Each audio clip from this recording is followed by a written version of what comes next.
네, 뉴스토마토 특보 이어가도록 하겠습니다. 저는 김외현입니다. 저희가 오늘 방송 준비하면서 체포방이라는 단톡방을 만들었어요. 그 멤버들을 모집해서 이제 구성을 꾸린 건 어제였고 오늘 이제 본격적으로 방 운영을 시작했는데 아직 그 결과를 내기 힘든 속보들만 올라오고 있고 이 상황이 어떻게 됐는지는 아직 알 수 없는 부분이 많은 것 같습니다. 네, 오늘 함께 하실 분은 전현준 뉴스토마토 기자 그리고 신인규 변호사 나와주셨습니다. 안녕하세요. 네, 안녕하세요. 네, 안녕하세요. 먼저 전현주 기자께서 이 체포영장 집행 상황부터 실시간으로 좀 전해주시겠습니까? 네, 오늘 아침부터 상황은 굉장히 급박하게 돌아가고 있는데요. 오늘 오전 6시 14분쯤 공수처 수사관들은 윤석열 씨 체포영장을 집행하기 위해서 출발을 했고 7시 21분쯤에 관저 인근에 도착을 했습니다. 이후 8시 2분쯤에 바리게이트가 열려서 관저 안으로 진입하는 데는 성공을 했습니다. 관저 안에 진입하면서 공수처는 공식적으로 영장 집행 개시를 알렸는데요. 현재까지 1차와 2차 저지선은 뚫린 상태지만 최근접 경호처와 아직 대치 중인 것으로 파악되고 있습니다. 최근접 경호처에 영장은 제시한 상태지만 현재 경호처장은 이런 수색을 불허한다 이런 입장을 내놓은 상태고요. 현재까지 체포영장을 집행하고 있는 수사관은 150명가량이라고 밝혔고 이 가운데 관내에 진입한 인원은 총 80명 정도로 파악되고 있습니다. 6시 14분에 과천 공수처에서 차량 5대가 출발하는 걸로 사실 오늘 상황이 시작됐다고들 지금 보고 있습니다. 그런데 지금 이미 지금 4시간 반 가까이 흘렀는데 아직 이렇다 할 진전이 없는 상태인 거죠. 경호처가 지금 끝까지 막아서겠다 이런 걸로 지금 봐야겠죠? 네, 그렇게 보입니다. 오늘 아침까지도 경호처는 적법한 절차에 따라서 경호 조치가 이뤄질 거란 입장에는 변함이 없다 이런 입장을 밝혔는데요. 특히 경호처는 대응책 마련 과정에서 과거 헌법재판소 판례까지도 검토한 것으로 파악이 됐습니다. 해당 판례는 지난 2019년 트럼프 미국 방한 당시 삼보 일배 행진을 제지한 이 경호처 경우가 과했다면서 한 집회가 민원을 냈던 내용이었는데요. 해당 판례에서 헌재는 경호구역 내에서의 사전적 예방적 경호 조치의 필요성을 인정을 했습니다. 이번에도 관저 근처로 모여든 집회 참가자들로 이 경우가 위태로운 상황에서 영장 집행은 불가능하다 이런 예방적 경호의 필요성을 강조하려는 게 경호처의 의도로 풀이되고 있고요. 한편 또 윤석열 법률 대리인단은 공수처 체포 시도에 위헌 또 위법적 영장 집행이라는 입장을 밝히기도 했습니다. 예방적 경호 신인규 변호사님 어떻게 보십니까? 예방적이라는 표현 자체를 다 붙여서 사실상 상권 분립을 파괴할 뿐만 아니라 윤석열 내란숙의 피의자의 체포를 방해하는 거거든요. 그리고 이제 범인을 은닉하는 행위도 될 수 있고 또 특수공무집행 방해가 되기도 하는 거고 경호법에 따르면 직권남용에 해당이 되고요. 더 나아가서 이게 윤석열의 내란 행위를 진행 중으로 본다면은 내란의 주요 임무를 지금 수행하고 있는 거 아니냐. 내란죄까지의 공범 도 적용이 가능한 겁니다. 그렇기 때문에 예방이라는 개념을 아무데나 갖다 붙여서는 안 될 것이고 그리고 경호처가 유권 해석 기능이 있나요? 그러니까 법제처도 아니고 경호처가 무슨 법을 해석을 하죠? 법률 전문가들이 아닌데 그러니까 그 부분도 저는 문제가 심각하다라는 생각이 들고 무엇보다 경호의 개념에 지금 경호처의 저 행위가 맞는지를 먼저 봐야 됩니다. 경호처는 대통령 경호법이라고 하는 그 법률 외에는 다른 근거를 가지지 않습니다. 지금 경호처장이 정치인 출신이 와가지고 저렇게 이 경호처 인력들을 가지고 본인들의 마지막 발악에 활용하는지는 모르겠습니다만은 경호라는 것은 경호 대상자인 대통령의 생명과 신체를 부당한 침해로부터 지켜내는 안전 활동이거든요. 근데 지금 체포영장 집행하는 것이 무슨 위해를 가하는 겁니까? 적법한 법에 따라서 인신을 구속하는 거고 사실 구치소가 가장 안전하거든요. 거기까지 경호대가 잘 모셔다 드리면 되는 건데 그걸 가지고 지금 경호를 이유로 체포영장, 법관이 발부한 정상적인 영장 집행을 막고 있기 때문에 이건 매우 심각한 문제다라고 저는 생각합니다. 경호처장 지금 잠깐 언급하셨는데 원래 경찰 출신이에요. 그 박종준 경호처장. 박종준 경호처장입니다. 경찰대 행정학과 수석으로 졸업했고 경찰 출신이고 행정고시에 합격해서 경정으로 경찰 생활을 시작했는데 박근혜 정부 시절에 경호실 차장으로 근무를 한 적이 있었습니다. 그리고 19대 총선 때 2012년 총선 때 새누리당 후보로 충남 공주에 출마를 했었고 2016년 20대 총선 때는 세종시에서 출마를 했습니다. 그런데 두 선거 때 모두 새누리당 후보로 출마를 한 거죠. 지금 그러니까 보수 진영에서 정치를 해오신 분인데 지금 경호처장으로 가 있지 않습니까? 근데 경호처장은 정무직 공무원이기는 합니다만은 저분이 이제 정치를 해왔던 이력 때문에 지금도 정상적인 경호 행정을 한다고 보여지지가 않는 겁니다. 저게 정상적인 판단을 한다고 하면은 어떤 판례를 들이대면서 예방적 경호 운운하는데 예방이라는 거에도 맞지도 않고 일단 경호에 안 맞는다니까요. 그래서 저는 지금 이 삼권분립 침해 내지는 내란죄 수습을 방해하는 헌법에 대한 정면 도전 행위를 지금 경호처 공무원들이 하고 있다. 전 이거에 대해서는 우리 민주공화국을 바로 세우겠다라는 우리 국민들의 뜻이 저는 결코 간단히 넘어갈 수 없고 저는 끝까지 전 책임을 다 물어야 될 것이다. 사법 처리를 해야 될 것이다. 저는 봅니다. 오늘 많은 분들이 좀 이렇게 격앙된 분위기를 뭐 볼 수 있는데 신인규 변호사님도 굉장히 좀 흥분하신 것 같습니다. 왜냐면은 저렇게 그 정상적인 영장 자체가 집행이 안 되는 거는 완전히 별개의 문제거든요.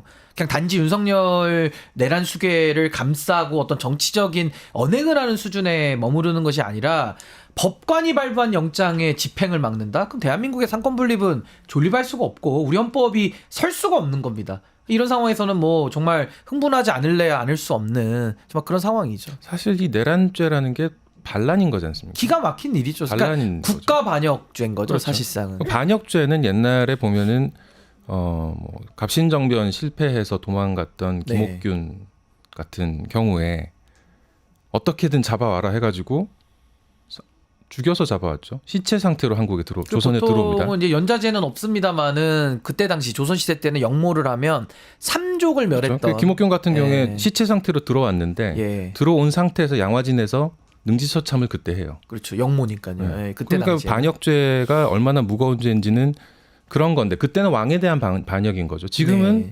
민주주의에 대한 반역인 거지 않습니까? 지금 말씀하신 대로 삼권 분립에 대한 반역인 거고. 헌법에 대한 정면 도전이고요. 그렇죠. 그리고 지금 저 경호처 직원들이 윤석열의 사설 경호원들이 아니에요. 다 우리가 낸 세금으로 저 안에는 위에 정무직만 빼면 다 직업 공무원들입니다. 그럼 직업 공무원이 저렇게 정파적으로 행동해서 되겠습니까? 그리고 법원의 영장 집행을 무슨 근거로 막냐 이겁니다. 무슨 근거로. 지금 뭐 말하는 게 형사소송법 110조, 111조 얘기하고 있어요. 이건 압수수색 영장에 관한 거고 체포영장이 아닙니다. 근거가 없는데 지금 법 위에서 경호처가 하다 보니까 이제는 경호처가 아니라 위헌처 아니냐. 이거 위헌처로 완전히 지금 변신하고 있는 겁니다, 지금. 박종준 경호처장. 위헌처장입니다, 제가 볼 때는. 박종준 경호처장이 지금 무슨 일을 하고 있는지 본인이 자각을 좀 했으면 좋겠습니다. 그리고 이어서 이 권성동 원내대표가 입장을 냈죠. 네, 맞습니다. 권성동 국민의힘 원내대표는 공수처의 이 윤석열 대통령 체포 영장 집행에 우려스러운 지점이 있다면서 무리한 현직 대통령 체포 시도를 자제하라 이렇게 촉구를 했습니다. 권 원내대표는 또 이 내란죄 수사권이 없는 공수처가 체포 영장까지 청구한 것은 이 원동기 면허증을 들고 포크레인을 운전하겠다고 나서는 거다 이렇게 비유를 하기도 했는데요. 그러면서 공수처가 대통령실과 협의해 수사를 진행하든지 아니면 수사에서 손을 떼고 경찰에 맡겨야 한다 이렇게 강조를 했습니다. 또 국민의힘 윤상현 의원은 공수처와 경호처가 이 대치 중인 가운데 한남동 관저로 들어가는 모습도 포착이 됐는데요. 왜 윤 의원이 해당 관저에 들어간 건지에 대한 이유는 아직 알려지지 않았습니다. 다만 전날에도 윤 의원은 이 한남동 관저 앞에서 열린 윤석열 탄핵 반대 집회에 참석한 바 있는 인물입니다. 그 자리에서 윤 의원은 대통령을 지키고 또 대한민국을 지키는 모습에 무한 경의를 표한다면서 지지자들을 격려하고 큰절까지도 한 인물이기도 합니다. 윤상현 의원이 지금 대치 중인 이 관저에 들어갔어요. 네, 윤상현 의원이. 맞습니다. 윤상현 의원은 요 직전까지 명태균 사건에서 이전 총선 때 공천관리위원장이었던 것 때문에 여러 가지 의혹을 받던 네. 인물이기도 하고, 그리고 이번 이 내란 과정에서는 왜 저러나 싶을 정도로 좀 이제 많이 두둔하는 모습을 그렇죠. 보였죠. 대통령을 많이 두둔하는 모습을 보이다 못해서 이제는 극우 집회까지 단상에까지 올라가서 뭐라고요? 대통령을 지키고 대한민국을 지키는 모습에 무한 경의를 표한다. 그러면서 오늘 관저에까지 들어갔다. 각별한 사이인가요? 특별한 사이처럼 보이죠. 아무도 안 들어갔는데 윤상현 의원만 들어간 것만 보면 왜 이제 누가 윤석열 씨가 불러서 들어가게 된 건지 아니면 모종의 이유로 어떤 이유로 들어가게 된 건지는 좀 파악이 필요할 것 같습니다. 윤상현 의원이 예전에 뭐라고 했었죠? 그 김재섭 의원한테 했다는 얘기가 재섭아, 일년만- 국민들은 다 1, 2년 뒤면 다 잊어버려. 형 봐 이런 식으로 조언을 해서 국민 개돼지 발언을 해서 문제가 됐었죠. 그 뭐 문제가 된 건지 지탄을 받는 건지 모르겠는데 1, 2년 뒤면은 모두 네. 잊어버릴 거라고 생각하기 때문에 지금 또 그렇게 하는 거라고 봐도 되지 않겠습니까? 뭐 그런 인식 자체는 정말 정치인으로서 기본 자질이 없는 인식을 드러내고 있는데 사실 윤상현 의원 같은 경우는 명태균 이슈에 있어서 상당히 중요한 수사 대상자인 겁니다. 그러다 보니까 지금 상황에서 본인의 수사에 대한 이슈 이걸 막기 위해서 오히려 지금 더 난동에 가까운 저런 행동을 전 한다고 볼 수가 있고요. 또 하나는 지금 이제 차기에 이 국민의힘이라고 불려지는 이 세력들, 뭐 저는 개인적으로 이제 수구퇴행 세력이라고 저는 부릅니다만은 이 수구퇴행 세력의 차기 당권, 차기 그 내부적인 권력 투쟁에서 우위를 점하겠다라는 의도가 너무 다분해 보이는 겁니다. 그러니까 어차피 다음에 뭐 대선을 나가든 그 세력에서 어떤 후보를 내도 어차피 당선 안 되는 걸 본인들이 알거든요. 그럼에도 불구하고 왜 이렇게 하느냐? 결국에는 본인 지지층, 본인 지지자들에게는 나름대로 각인이 되면서 이 윤상현 의원이 지난 전당대회, 그러니까 한동훈 대표와 그 원희룡, 나경원이 붙었던 그 전당대회에서 꼴찌를 했거든요. 네. 그러니까 그 꼴찌를 했던 한을 이런 식으로 풀고 있는데 이게 얼마나 국가적인 해악이 큽니까? 그래서 저는 오로지 자기밖에 모르는 저런 인식을 가지고 정치를 한다는 건 참 너무나도 딱한 일이고 경호처도 마찬가지입니다. 왜 지금 검찰 그 공수처에서 나온 수사관들은 못 들어가게 하는데 경찰은 못 들어가게 하는데 왜 윤상현은 들어갑니까? 그러니까 이런 식의 지금 경호라는 이 행태를 너무나도 자의적으로 쓰고 있다. 전 경호처의 행태를 비난하지 않을 수가 없습니다. 다시 경호처로 돌아갔습니다만 어쨌든 지금 윤상현 의원이 관저에 왜 들어가는지는 모르는 상황이에요. 네. 뭔가 지금 중재를 하러 간 건지 아니면 윤석열 대통령이 자고 있어서 깨우러 간 건지 뭔지 모르겠습니다. 혹시 뭐 한잔하러 들어간 거일 수도 있죠. 뭐. 아침 시간 예, 해장 아침에도 뭐 먹을 수는 그치. 있으니까요. 네. 예. 한숨이 나옵니다. 뭐 장어나 수육 들어가는지를 한번 좀 잘 살펴봐야 될 것 같습니다. 예, 장어. 예. 아니, 국민들은 지금 이렇게 화가 나고 분통이 터지고 대한민국의 헌법 가치가 무너지는 걸 지금 눈앞으로 보는 처참함을 느끼지 않습니까? 근데 어떻게 지금 경호처가 이 대한민국의 경호처가 어떻게 이렇게 내란반란 수괴 혐의를 받는 한 개인을 위해서 저렇게 사유화될 수 있습니까? 자존심도 없습니까? 공복들 아닙니까? 정말 심각하다는 말씀을 드리지 않을 수가 없습니다. 내란죄 피의자가 된다는 거는 대한민국의 적, 민주주의의 적이 된다는 걸 의미하는 건데요. 그 적에 지금 가담하는 그런 모습들을 보이는 게 지금 윤상현 의원의 최근 모습이었다라고 볼 수 있을 것 같습니다. 그러면 사실 급박하게 돌아가고 있는 현 상황도 있지만 이게 지금 딱 한 달 걸렸습니다. 네. 계엄령 내렸던 게 12월 3일이고 오늘 날짜가 공교롭게도 1월 3일입니다. 딱 한 달이 걸렸는데 한 달 동안의 상황 짧게 한번 좀 짚어볼 수 있을까요? 네, 우선 12월 3일에 윤석열 씨가 이제 비상계엄 선포를 하면서 이제 이 12.3 내란 사건은 시작됐다고 볼 수 있겠고요. 바로 국회 본회의를 통해서 비상계엄 해제 요구 결의안이 가결이 되면서 계엄령 선포는 다행히 바로 무효가 됐습니다. 그 다음 날 바로 윤 대통령 탄핵소추안 발의 및 국회 본회의가 이제 열려서 1차 투표가 열렸었는데 그 당시에는 이제 국민의힘 의원들이 모두 퇴장을 하면서 탄핵소추안 의결 정족수 미달로 표결이 무산이 됐고 투표는 불성립하게 됐고요. 그 다음 일주일이 지난 뒤죠. 12월 12일에 2차 탄핵안 재발의가 됐고 국회 본회의 보고가 됐었고요. 이후에 이제 16일 공조수사본부에서 이제 1차 출석을 통보를 받았고 공조수사본부뿐만 아니라 검찰 특별수사본부에서도 계속해서 출석 통보를 했지만 윤석열 씨는 단 한 번도 응하지 않은 채 현재까지도 불응하고 있는 상태입니다. 이후에 이제 지난 며칠 전이죠. 12월 30일 날 공수처가 서울 서부지법에 윤 대통령 체포영장을 청구를 했고 바로 그 다음 날 이 체포영장이 발부되면서 현직 대통령으로서는 헌정사 최초로 이제 체포영장이 발부가 된 상태입니다.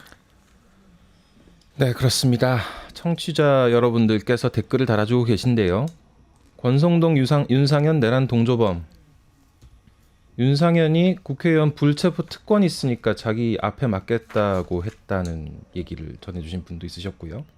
대통령이라고 호칭 붙이지 말라는 댓글도 있었습니다. 내란 동조죄에는 불체포 특권 면책 안 되는 거 아니냐. 사실 그 얘기가 지금 나오죠. 민주당에서 이 내란죄 관련해서는 사면도 하지 않도록 해야 된다. 이런 취지에서 사면죄를 개정하자는 이야기가 나오는 걸로 알고 있는데 그런 맥락에서 댓글 달아주신 것 같고요. 아니 근데 그 불체포 특권 얘기 나와서 한 말씀 드리자면 우리 헌법에 어떻게 나와 있습니까? 국회의원은 현행 범인인 경우를 제외하고는 회기 중에 국회에 동의 없이 체포 구금 안 되는 거거든요. 윤상현은 지금 내란에 동조하면 내란 현행범이에요 지금. 그러니까 불체포 특권 대상이 아닙니다 지금 이 상황에서는. 그리고 공무집행방해를 하면 그것도 현행범인 거예요. 그러니까 불체포 특권도 잘못 이해하고 있고 내란에 대한 개념도 없고 형사소송법도 모르고 법원이 발부한 영장도 부정하고 도대체 이런 자들하고 어떻게 법을 논하고 어떤 얘기를 더 해야 됩니까? 그러니까 정말 이 내란이라는 것이 아직도 진행 중이기 때문에 빠르게 진압돼야 되는 것이고 그 내란 진압에 있어서의 가장 중요한 부분은 내란 수괴를 체포하는 일입니다. 법원이 발부한 정당한 영장을 그러니까 지금 당장 체포를 해야 되는 것이고 윤상현 의원도 조심하십시오. 현행범이라 바로 들어갑니다. 뭔가 좀 큰 착각을 하는 것 같아가지고 좀 짚어드렸습니다. 네. 그럼 오늘 상황 좀 처음부터 짚어볼 수도 있을 것 같아요. 아직 상황이 뭐 진전을 보이고 있다고 보기 어렵기 때문에 오늘 상황을 좀 찬찬히 짚어보겠습니다. 아까 6시 14분에 공수처가 차량 5대 나눠 타고 출발했는데 그때 출발한 인원은 아까 150명이라고 하셨는데 전체는 아니었던 모양이에요. 그죠? 네, 맞습니다. 나눠서 이제 출동을 했고 이후에 이제 계속해서 대치가 이뤄지면서 추가적으로 경력이 투입된 것으로 파악이 됩니다. 또 이 현재 상황뿐만 아니라 현재 상황이 국내에서도 주목을 하고 있지만 외신들도 계속해서 주목하면서 속보로까지 타전하고 있는 상황인데요. 외신들 몇 가지 좀 소개를 해드리겠습니다. 블룸버그 통신은 윤 대통령 체포 관련해서 라이브 페이지까지 만들어서 이제 분 단위로 속보를 내고 있는 상황이고요. 그러면서 블룸버그 통신은 윤 대통령의 지지자들은 보호하려는 움직임을 보이고 있다. 또 그 지지자들은 선거 절도 중지 배너와 이 미국 국기를 들고 있다. 이렇게 보도를 했는데요. 사실 미국 입장에서는 이 탄핵을 반대하는 그 세력들이 미국 국기를 들고 있는 부분도 굉장히 주목하고 있는 것으로 보입니다. 미국 국기 왜 들고 나오나요? 지금 정말 그렇게 된 지가 지금 한 10몇 년 된 것 같습니다. 네. 보수 집회에 미국 성조기가 등장을 하고 가끔 이스라엘 국기도 등장을 하는데 왜 그런 거죠 도대체? 근데 저분들의 모순이 하나가 뭐가 있냐면 또 굉장히 그 기독교적인 색채가 강해요. 그렇기 때문에 이제 정광훈 목사를 중심으로 한 이제 교회 분들이 많이 오시는 건데 또 희한하게 무속과 주술에 빠져 있는 또 윤석열 대통령을 동시에 지키려고 하거든요. 그러니까 도대체 이 기독교와 무속이 양립이 가능한 것인지를 그걸 어떻게 받아들여야 되는가? 이번에 저 내란 과정에서 보면은 미국이 보이는 태도는 명확하잖아요. 이 민주주의가 아닌 체제로 가는 거는 우리가 좌시할 수 없다는 입장을 그런 신호를 계속 보내지 않습니까? 그렇죠. 미국은 내란을 규탄하고 내란은 처벌받아야 되고 대한민국의 민주주의를 지지하고 있습니다.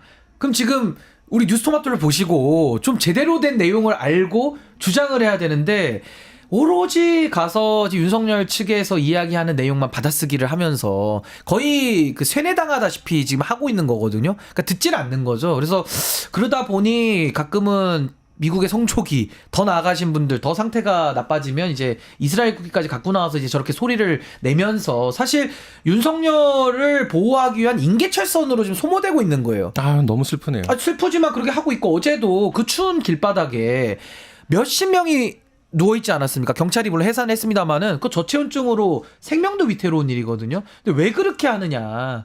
이 부분에 대해서는 전 한미동맹에 대한 근본적 인식 자체가 좀 잘못되어 있는 거 아니냐라는 생각이 듭니다. 그런 상태인데 그걸 또 대통령이라는 사람이 이용하죠. 끝까지 싸워달라고. 그렇죠. 이건 참. 그리고 윤석열 그 내란 수계는 과거에 후보 시절에도 뭐 참모 뒤에 숨지 않겠다 뭐 이런 식의 그 멋스러운 말들을 많이 하면서 국민들을 속인 건데 이제 와서 보면 참모 뒤에 숨는 건 당연한 거고요. 경호처 뒤에 숨고 심지어 지지자 뒤에 숨습니다. 이런 자가 무슨 정치를 한다고 덤볐습니까? 아유 정말 국민들이요 너무너무 이거는 뭐 실망을 넘어서서 이렇게까지 해야 되는가? 굉장히 지금 잘못하고 있는 겁니다.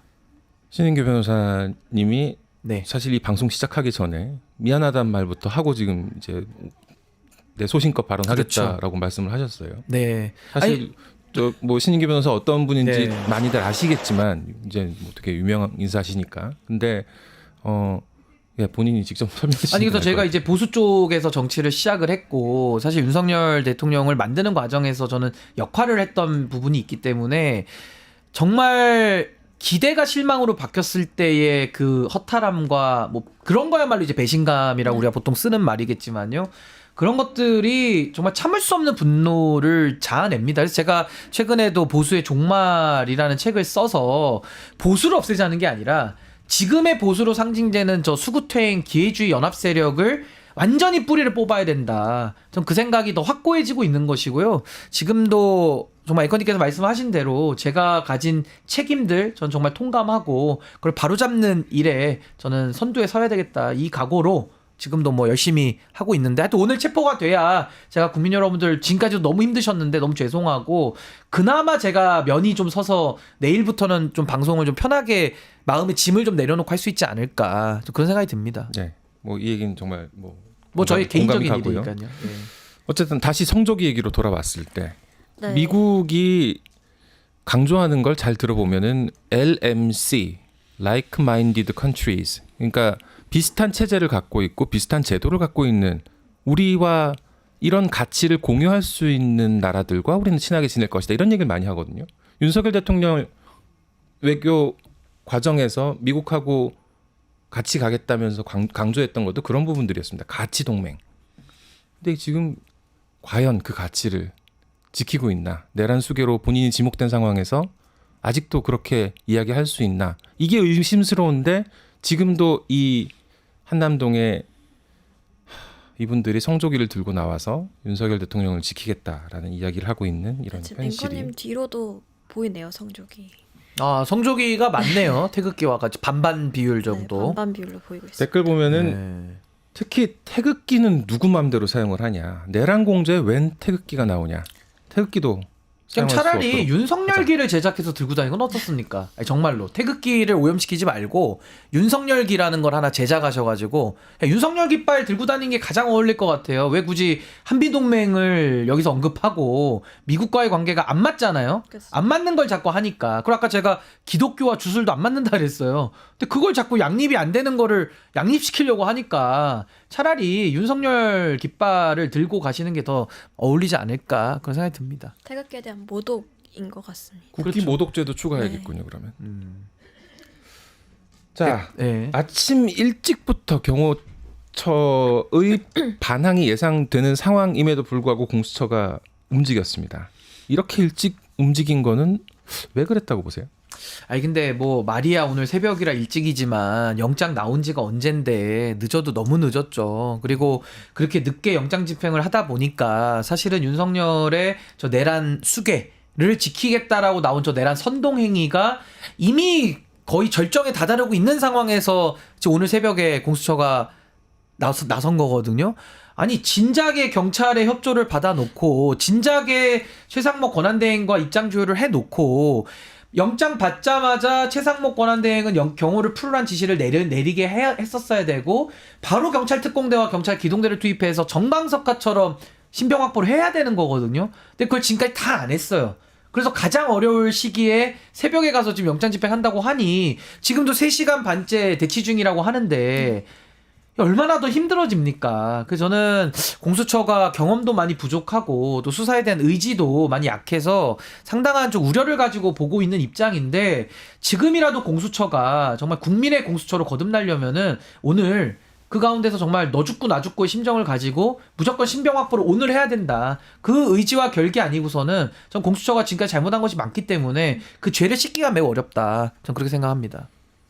경호처가 영장 집행을 막는 거는 아무런 법적 근거가 없는 거 아닌가요, 이게? 전혀 없죠. 아까 제가 경호의 개념도 설명해 드렸습니다만은 체포영장을 적법하게 발부받았는데 근데 저쪽에서는 윤곽근 변호사의 주장은 불법영장이라는 거예요. 근데 불법영장이라는 건 그냥 본인의 주장이고 본인의 소위 말하면 그냥 본인의 그냥 외침일 뿐이지 받아들여질 수가 없지 않습니까? 그럼 체포영장이 정당하게 발부됐으면 우리 시스템 안에서는 체포당해서 이틀 안에 구속영장 발부 안 나오면요 풀어주게 돼 그렇죠. 있습니다. 그걸 모르겠습니까? 검사장까지 지낸 사람이 알면서 자꾸 불법 체포영장이라고 우기고 있는 거예요. 선동을 하고 있는 겁니다. 여론전이라고. 여론전을 하고 있는 겁니다. 그러니까 그게 문제인 것이고 지금에 있어서는 이 적법하게 발부받은 체포영장을 집행해야 될 의무가 공수처에는 있는 것이고 형사소송법도 압수수색영장에 관한 그 관계기관 장의 승인이지 체포영장은 그 조항이 없어요. 그래서 판사님이 거기다 쓴 겁니다. 이거 형사소송법 적용되는 거 아니에요 라고 빨간 펜으로 써준 거예요. 혹시 우길까봐. 그래가지고 집행하러 갔는데 이걸 지금 경호처가 그러니까 화기를 가지고 지금 막고 있는 거기 때문에 그 자체가 특수공무집행 방해, 경호처법상 직권남용, 그리고 공무집행 방해와 결국에는 내란에 동조된 법률적인 책임을 져야 될 것이다. 전 그렇게 봅니다. 네, 지금 막 나온 속보인데요. 검찰이 12.3 비상계엄 당시에 국회에 병력을 투입하고 포고령 발표에 관여했던 군 고위 장성들을 기소했습니다. 박한수 육군 참모총장과 곽종근 특수전 사령관을 내란 중요 임무 종사 및 직권남용 혐의로 구속 기소했습니다. 다시 한번 말씀드리면 검찰이 이 박한수 육참총장과 곽종근 특전사 사령관을 내란 관련 혐의로 구속 기소를 했습니다. 이어서 이야기를 좀 더 해보도록 하겠습니다. 오늘 체포영장을 지금 집행을 하고 있는 건데 아까 한 8시 2분쯤에 공수처에서 체포영장 집행이 시작됐다라는 입장을 냈었어요. 근데 이게 체포를 했다는 얘기는 아니지 않습니까? 영장 집행을 시작했다는 게 어떤 개념인가요? 그러니까 소위 말해서 법관이 발부한 영장이 이렇게 종이로 나오는 겁니다. 그래서 누구에 대한 그 피의자가 적시가 돼 있고 이제 범죄 혐의가 돼서 어디에 이제 구치하겠다. 이제 여기까지 적혀 있는 그 영장을 들고 가서 보통은 보여주죠. 그리고 이제 미란다 원칙도 고지를 하고 그리고 이제 잡아오는 겁니다. 물리력을 쓰는 거예요. 합법적인 이제 물리력인 것이죠. 근데 지금은 그 합법적인 물리력을 법관의 영장을 발부받아서 가고 있고 법 집행을 해야 되는 것인데 그걸 갑자기 경호처가 아무 근거 없이 저렇게 막아 세우면서 국민의 경호처가 아니라 내란 수계의 사설 경호원 수준으로 지금 스스로를 격화시키고 있는 거 아닙니까? 그리고 격화시킬 뿐만 아니라 이게 다른 유형의 범죄에는 또 저촉이 되는 겁니다. 법 위반 문제가 있어서 저 경호처 직원들도 직업 공무원들이거든요. 다 시험 봐서 공무원이 됐고 정년까지 보내기로 들어간 그냥 공무원들이에요. 근데 저분들이 저렇게 전과자 돼가지고 뭐가 좋겠습니까? 그러니까 왜 이렇게 비겁하게 경호처장이라는 자는 자기가 지휘하는 공무원들 다 전과자 만드는 것이며 본인도 전과자가 될 거예요. 그리고 윤석열과 함께 내란 공범의 굳이 한 배를 타겠다고 저렇게 나오는 것이 얼마나 어처구니가 없는가. 그 부분을 저는 지적을 하는 겁니다. 영장에서 집행이라는 것은 보여주고 잡아오는 거. 이게 집행인데 아직은 보여는 좋겠습니다만은 경호처 입장에서는 뭐 자기들이 뭐 공부한 판례 내밀면서 아 판례가 이런 게 있어. 이게 아니야.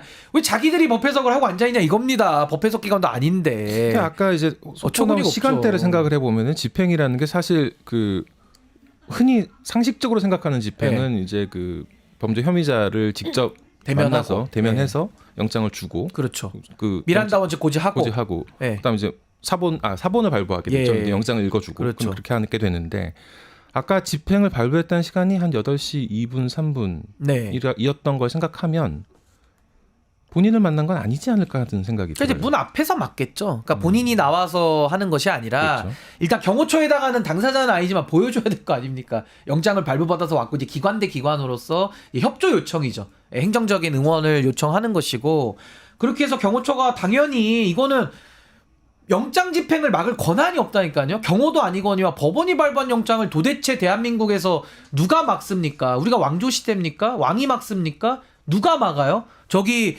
시위하고 계신 저 한 2,000분 되시나요? 저 2,000명이 막습니까? 2,000명까지는 안 될 것 같은데. 그래 한 1,000명. 예, 1,000명이 막습니까? 누가 막습니까? 이거를 못 막는 거예요. 그러니까 사법부를 우리가 존중하고 삼권 분립 체계하에서 이 시스템으로 돌아가는 것인데 그걸 막고 있으니 이게 얼마나 참 한심한 일인가. 그 앵커님 말씀대로 하자면은 아직은 피의자 윤석열에게조차도 그 영장이 제시되지 못했을 것이다. 그리고 보통의 체포영장 저렇게 문 잠그고 도망가면 어떻게 하는지 아십니까? 문 부숩니다. 소방관 불러가지고 문을 부셔요. 부시고 열고 들어가서 합니다. 그거 손괴죄 안 돼요. 정당한 법 집행이기 때문에 문을 부시고 들어간다니까요. 그렇게 영장의 힘이 큰 겁니다. 그 영장을 누가 막습니까? 근데 지금 경호처가 화기를 갖고 있다라는, 그러니까 유혈 사태가 날 것이라는 것이 우려돼서 지금 강경 진압을 못하게 만들면서 윤석열은 비겁하게 뒤에 숨어 있는 거거든요. 그러니까 결국에는 자기를 위해서 일하던 경호처 직원들을 다 지금 전과자, 그것도 내란죄 버금가는 그런 중대 범죄자 지금 만들고 있는 겁니다. 얼마나 이게 참 상급자로서 한 인간으로서 해서는 안 되는 짓을 지금 하고 있느냐, 이 윤석열이라는 자가. 정말 해외 토픽감이다, 저는 그렇게 봅니다. 좋습니다. 네, 잠시 뒤에 이어서 방송을 진행하도록 하겠습니다. 지금까지 신인규 변호사 그리고 정현주 기자 함께했습니다. 감사합니다. 네, 감사합니다. 고맙습니다.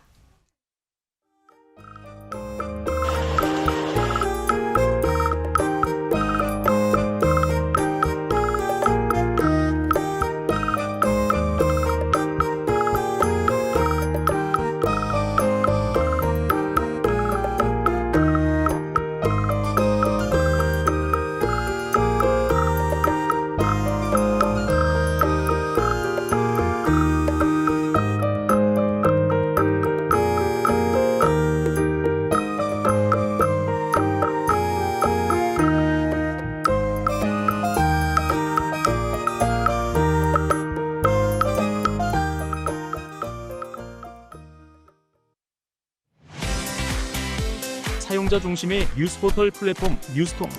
자신만의 가치와 색이 담긴 글을 작성하고 가치를 인정받으세요.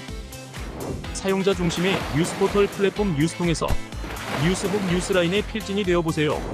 자유롭게 생각을 표현하세요. 작성 키워드를 지급해드립니다. 내가 작성한 글이 언론사 기사처럼 뉴스포털에도 노출. 초창기 활동 지원금까지.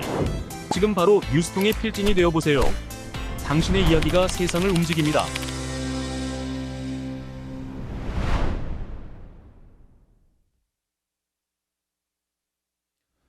네, 뉴스토마토 특보 이어가도록 하겠습니다. 저는 김외현입니다. 네, 지금 제 왼쪽에 김준일 시사평론가 그리고 오른쪽에 시사인 김은지 기자 나오셨습니다. 안녕하세요. 네, 안녕하세요. 네, 화면상으로는 왼쪽이 김은지 기자, 오른쪽이 김준일 평론가입니다. 자, 오늘 체포영장이 집행이 되고 있다는 이상한 표현을 써야 되는 그런 날입니다.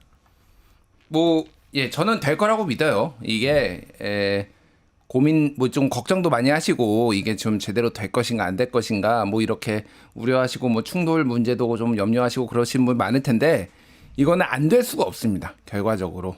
최악의 경우에는 오늘 못 한다고 하더라도 다시 월요일 날 와서 할 거라고 보고요. 모르겠습니다. 주말에 할 가능성도 있는데 주말에는 집회 지지자들이 워낙 많이 올 가능성이 높기 때문에 월요일 날 할 가능성이 좀 높다고 보는데 그래서 염려 안 하셔도 됩니다. 다만 이게 이렇게 시간을 질질 끄는 것이 얼마나 좀 이게 소모적인 일이고 국론 분열의 상태가 이렇게 계속되느냐 이게 좀 염려가 되지만은 오늘 윤석열 대통령 체포한다라고 하니까 환율도 덩달아 안정됐어요. 예, 원달러 환율이니까 원화 가치가 올라갔습니다. 오늘 달러 원달러 환율 내렸는데 그 정도로 이거는 좋은 소식이다. 금방 될 거라고 봅니다.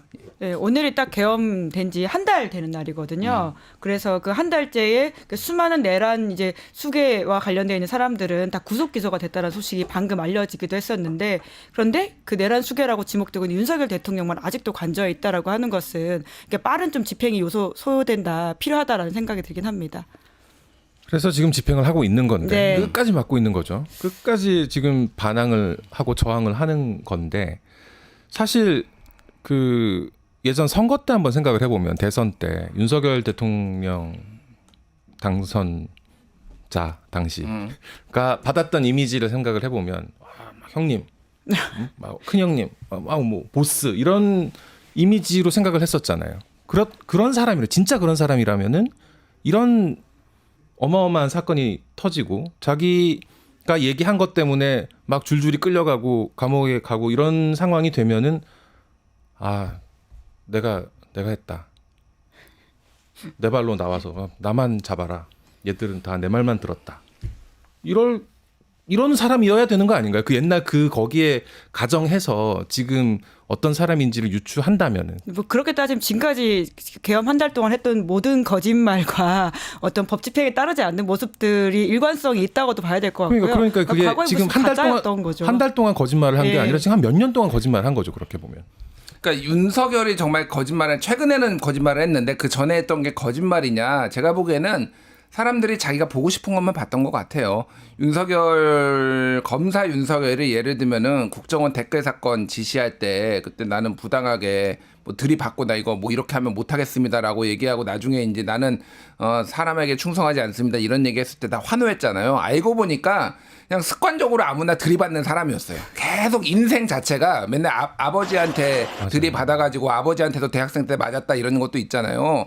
그 아버지가 이제 이종찬 광복회장하고 친구였는데 그 다큐멘터리 보니까 그런 얘기가 나오더라고요. 우리 아들이 고집이 세고 너무 말이 안 들으니까 좀 얘 좀 잘 타일러서 잘 좀 이끌어달라 이런 얘기도 했다라는 거예요. 그러니까 원래 그런 사람이었는데 당시에 이제 많은 국민들이 특히 이제 보수층에서는 이 사람이 내가 그렸던 이상적인 지도자다. 뭔가 뚝심 있고 강단 있고 그런 사람이라고 스스로 착각을 한 거죠. 그거에 민낯을 보는 상황이라서 국가적으로는 매우 국가 신인도 하락의 우려도 있고 이런 게 있지만은 많은 교훈을 주고 있다라고 생각합니다. 꼭 이게 나쁜 것만은 아니다. 저는 그렇게 생각도 해요. 지금 그렇게 말씀하시니까 드는 생각이 진짜 들이받다 못해서 이제 최고에 있는 대한민국 우리 국채 우리 민주주의라는 질서 이걸 들이받은 거로 봐야 될 것 같아요. 네, 그 헌법과 지금 싸우고 있는 것이잖아요. 그러니까 아주 기초적인 것을 사람들이 요구하고 있습니다. 윤 대통령한테 사람들이 바라는 것은 대단한 가치의 수호가 아니라요. 기본을 지키라고 하는 것입니다. 어린아이들에게도 법 지키라는 이야기를 다 하는데 지금 윤 대통령은 정당하게 집행된 체포영장에 대해서도 지금 문제가 있다라는 식의 억지를 부리고 있는 것이거든요. 그러니까 우리 사법기관들이 다 지금 하나같이 이야기를 하고 있는 탄핵 심판에 대해서도 본인이 나가지도 않고 있고 뿐만 아니라 오늘 체포영장 집행에 대해서도 계속해서 딴소리를 하면서 이게 불법이라고 하는 억지 주장을 펼치고 있지 않습니까? 사실 이런 이야기를 저희가 일일이 논박한다는 자체가 굉장히 좀 뭐라고 할까요? 수고스럽고 시간 낭비라는 생각이 들 정도로 팔리죠. 그러니까 이런 이야기까지 해야 되나 싶은 상황인 것 같긴 한데요. 이제 그럼에도 불구하고 일부 세력들을 선동해서 그것을 크게 보이고 하고 있는 이 환경에 대해서 우리가 그것이 얼마나 과대대표되고 있는지를 끝없이 이야기해야 되고요. 그리고 윤 대통령은 지금 헌법 파괴 현장에 있다라고 하는 것을 계속해서 강조드리고 싶습니다. 그러니까 우리는 겨우 헌법을 복원하러 가는 시간을 가지고 있는 것이지 이게 대단한 일이 아니다라고 하는 것을 우리가 좀 알 필요가 있고요. 그리고 12월 3일에 모두가 하나같이 막지 않았습니까? 12월 4일로 넘어가는 그 시간에. 근데 아직도 윤석열 대통령은 다른 시간에 살고 있다라는 생각이 들고요. 아까 누차 말씀하셨지만 이미 많은 예고편들이 윤석열이라고 하는 사람에 대해서 있었죠. 저는 그중에 하나의 장면이 그 과거에 그 구직 앱을 사용하는 시간이 곧 올 것이다라고 했던 그 후보 시절의 이야기라고 생각을 하는데요. 그러니까 70년대의 사고방식에 갇혀 있고 헌법에 대한 그리고 대법원 판례에 대한 해석도 과거 79년에 머물러 있다 이런 비판들이 많지 않습니까? 그 모습들이 다 그때 예고편처럼 있었는데 우리가 정말 좀 모르고 그 알람들을 지나온 게 아닌가라는 생각이 들기도 합니다. 그렇죠. 그 김용현 장관에 대한 공소장을 토대로 작성된 보도자료에 의하면은 비상대권, 비상조치권 발동 얘기를 계속 하는데 네. 비상조치권은 없어진 지가 참 오래된 거잖아요. 그 87년 헌법이 만들어지면서 없어진 건데 그 이후로 공부가 안 된 거죠, 이 사람은. 최상목 부총리한테도 이렇게 쪽지를 주면서 이제 비상회의 관련된 예비비 편성하라라는 식의 이야기를 했다는 그렇죠. 거잖아요. 그러니까 지금 대한민국 시민들은 2024년에 응원봉을 들고 나와서 민주주의 수호할 정도로 굉장히 발전된 나라에 살고 있는데 윤 대통령만 70년대 사고방식에 머물러 있는 것이죠. 그러니까 전두환이라는 사람이 5.18 빼고 정치 잘했다는 식의 이야기를 선거 때 하지 않았습니까? 그러니까 다 예고편이 있었다라는 것이죠. 전두환 씨도 내란 수괴로 처벌을 받았습니다. 근데 이제 제가 어릴 때이긴 한데 이 기억을 해보면은 2심 때 고등법원에서 판결에 항장은 불살이다. 항복한 장수한테는 항복한 장수는 죽이지 않는다라면서 약간 관용을 베풀어서 형을 낮춰줬었어요.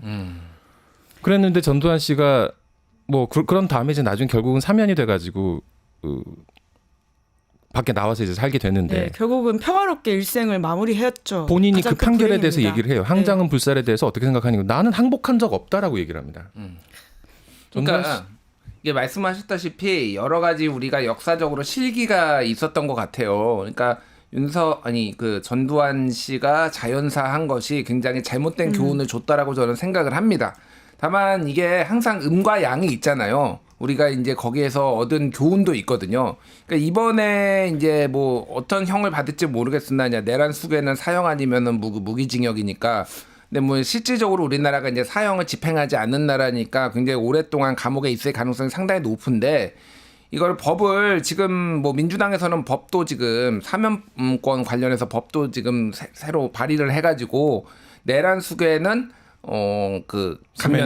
사면이나 감형을 하지 않는 못한다 뭐 이런 식으로 지금 법 개정을 한다라고 하잖아요. 그게 뭐 헌법에 들어가야 될지 아니면 법 개정만으로 가능할지는 제가 좀 더 모르겠고 좀 따져봐야 되겠지만 어쨌든 그런 교훈은 우리가 얻는 거죠. 이제는 이런 거에 관용을 더 이상 베풀어서는 안 된다. 이게 다시는 있지 않기 위해서는 그런 실수를 반복하면 안 된다라는 걸 우리가 배우고 있는 것 같습니다. 그러니까 단죄하지 못하니까 반복된다라고 하는 차원인 것이잖아요. 그러니까 이 전두환 사례뿐만 아니라 사실 계엄과 관련해서도 그렇습니다. 2017년에 그 추미애 대표가 당시에도 계엄과 관련되어 있는 박근혜 대통령의 탄핵 이후에 만약에 그것이 어떻게 될 상황에서는 계엄도 꿈꿨었다라는 식의 폭로를 한 바가 있지 않습니까? 그래서 결국 그것이 윤석열 이제 중앙지검장 체제에서 수사가 들어갔다가 결과적으로 제대로 수사가 되지 못했었어요. 그때 해외로 도피하고 뭐 이런 상황들이었고 겨우 들어와 가지고는 그 혐의들 다 풀어줬었던 그리고 아주 작은 혐의로 처벌하고 말았던 상황이 있는데요.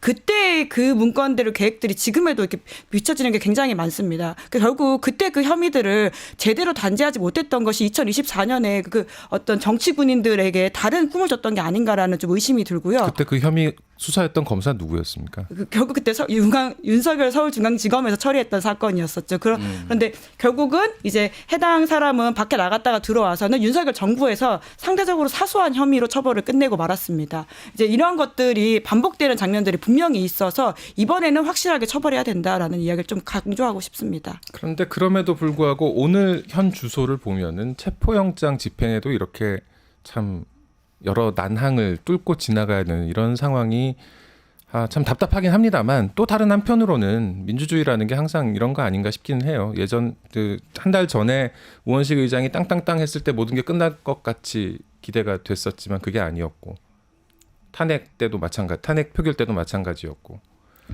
계속 더디게 하지만 한 발씩 앞으로 전진하는 장면들을 보고 있는 거라고 믿습니다.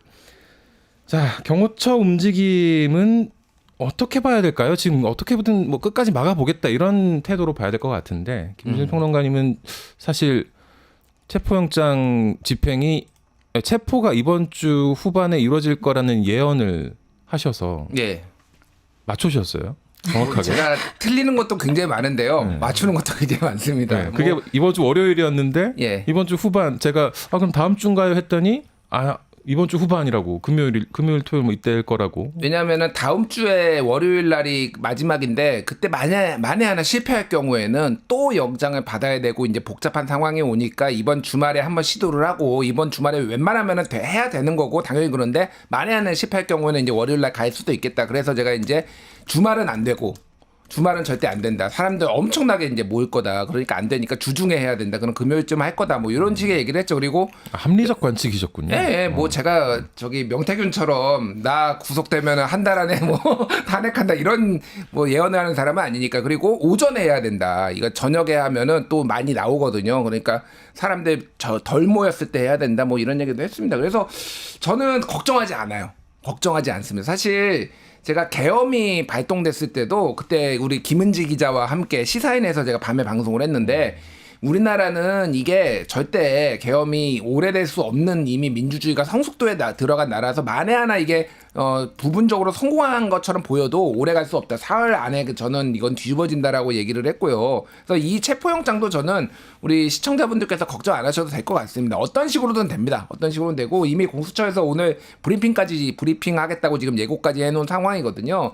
지금 마지막으로 지금 박종준 경호처장 한두 명만 지금 버티는 것 같아요, 지금. 근데 나머지 사람들은 사실상 심리적으로 다 무너졌다. 그리고 처벌 뭐 앞에서도 지금 신인규 변호사나 다 설명을 했지만은 이거는 공무집행방해로 처벌받으면요. 이거는 그 사람들 공무원 연금 다 날아갑니다. 굉장히 본인의 목숨을 걸고 막아야 될 이유가 1도 없어요. 그래서 지금 마지막으로 신용을 하고 있는데 이게 가장 좋은 방법은 결국은 최상목 권한 대행이 정확하게 지시를 해주는 거예요. 가르마를 타주는 게 좋지 않나. 근데 시간이 지금은 조금 더 필요한 것 같아요. 제가 보기엔. 근데 더 시간이 지체되면은 최상목 대행도 압력을 엄청 받을 거거든요. 그래서 지시가 내려갈 수도 있겠다 이 생각이 듭니다. 최상목 대행이 인사권자죠.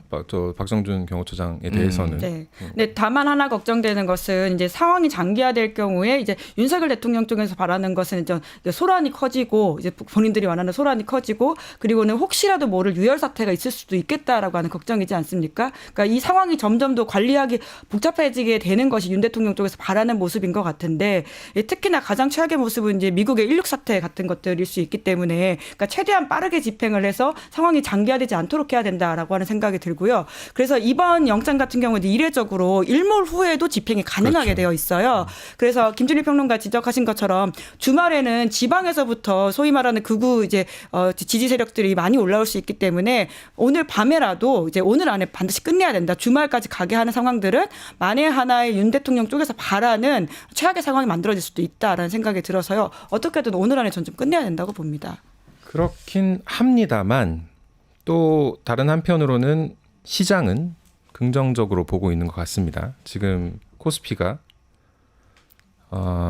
어제보다 45.03포인트 1.88% 오른 2443.97을 기록하고 있다는 소식이 들어왔고요.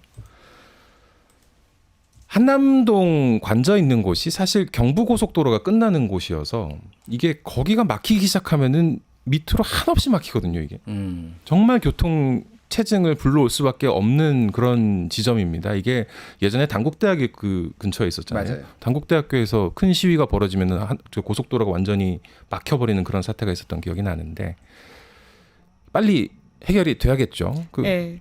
사실 거기가 이제 그래서 분당에서 출퇴근하시는 분들 이야기를 들어보니까 윤 대통령이 원래 청와대에 있어야 되는데 용산으로 가면서부터 거기에 이제 교통 체증이 시작돼가지고 굉장히 불편했다는 식의 이야기를 많이 했었는데, 근데 그 대통령이 이제 출근하는 시간이 보통 아침이기 때문에 그 시간에만 주로 막혀야 되는데 언제부턴가 굉장히 다른 시간에 막히기 시작해서 이게 뭔가라는 생각을 출근을 안 해서 그런 했었었는데 그 한겨레 신문이 단독 보도하지 않았습니까? 가짜 출근하는 그 모양새 때문에 아침에도 막히고 오후에도 막히는 그게 이 뭐 미스테리가 풀렸다라는 식의 이야기를 하던데요. 그러니까 이러한 여러 가지 혼잡 상황을 좀 막기 위해서라도 좀 정리가 오늘 안에 돼야 된다. 다시금 좀 강조하고 싶습니다. 어제 나온 보도를 보니까 그 기사 쓴 기자가 경찰 조사를 받았더라고요. 경찰 조사를 받으면서 무슨 기자 놀이를 하려고 하냐, 무슨 영웅 놀이를 하려고 하냐, 왜 그런 기사를 쓰냐는 식으로 압박을 받았었다고. 경찰이 지금 그런 분위기인가요? 아니 뭐 일부 이제 정신 못 차린 경찰도 있는 거죠. 정신 못 차린. 예. 지금 상황이 그럴 상황이 아닌 거를 뭐 경찰도 잘 알고 있을 겁니다. 지금 이 상황을 이제 보면서 누가 제정신이 아니고 누가 제정신인가 이런 것들이 좀 명확하게 드러나고 있거든요. 윤상현 의원 같은 경우에는 공수처장 탄핵해야 된다 이런 얘기하고 있고 오늘 관저 들어갔어요. 예. 그리고 불체포 특권이 있다 이런 식의 주장을 했다고 하더라고요. 예. 네.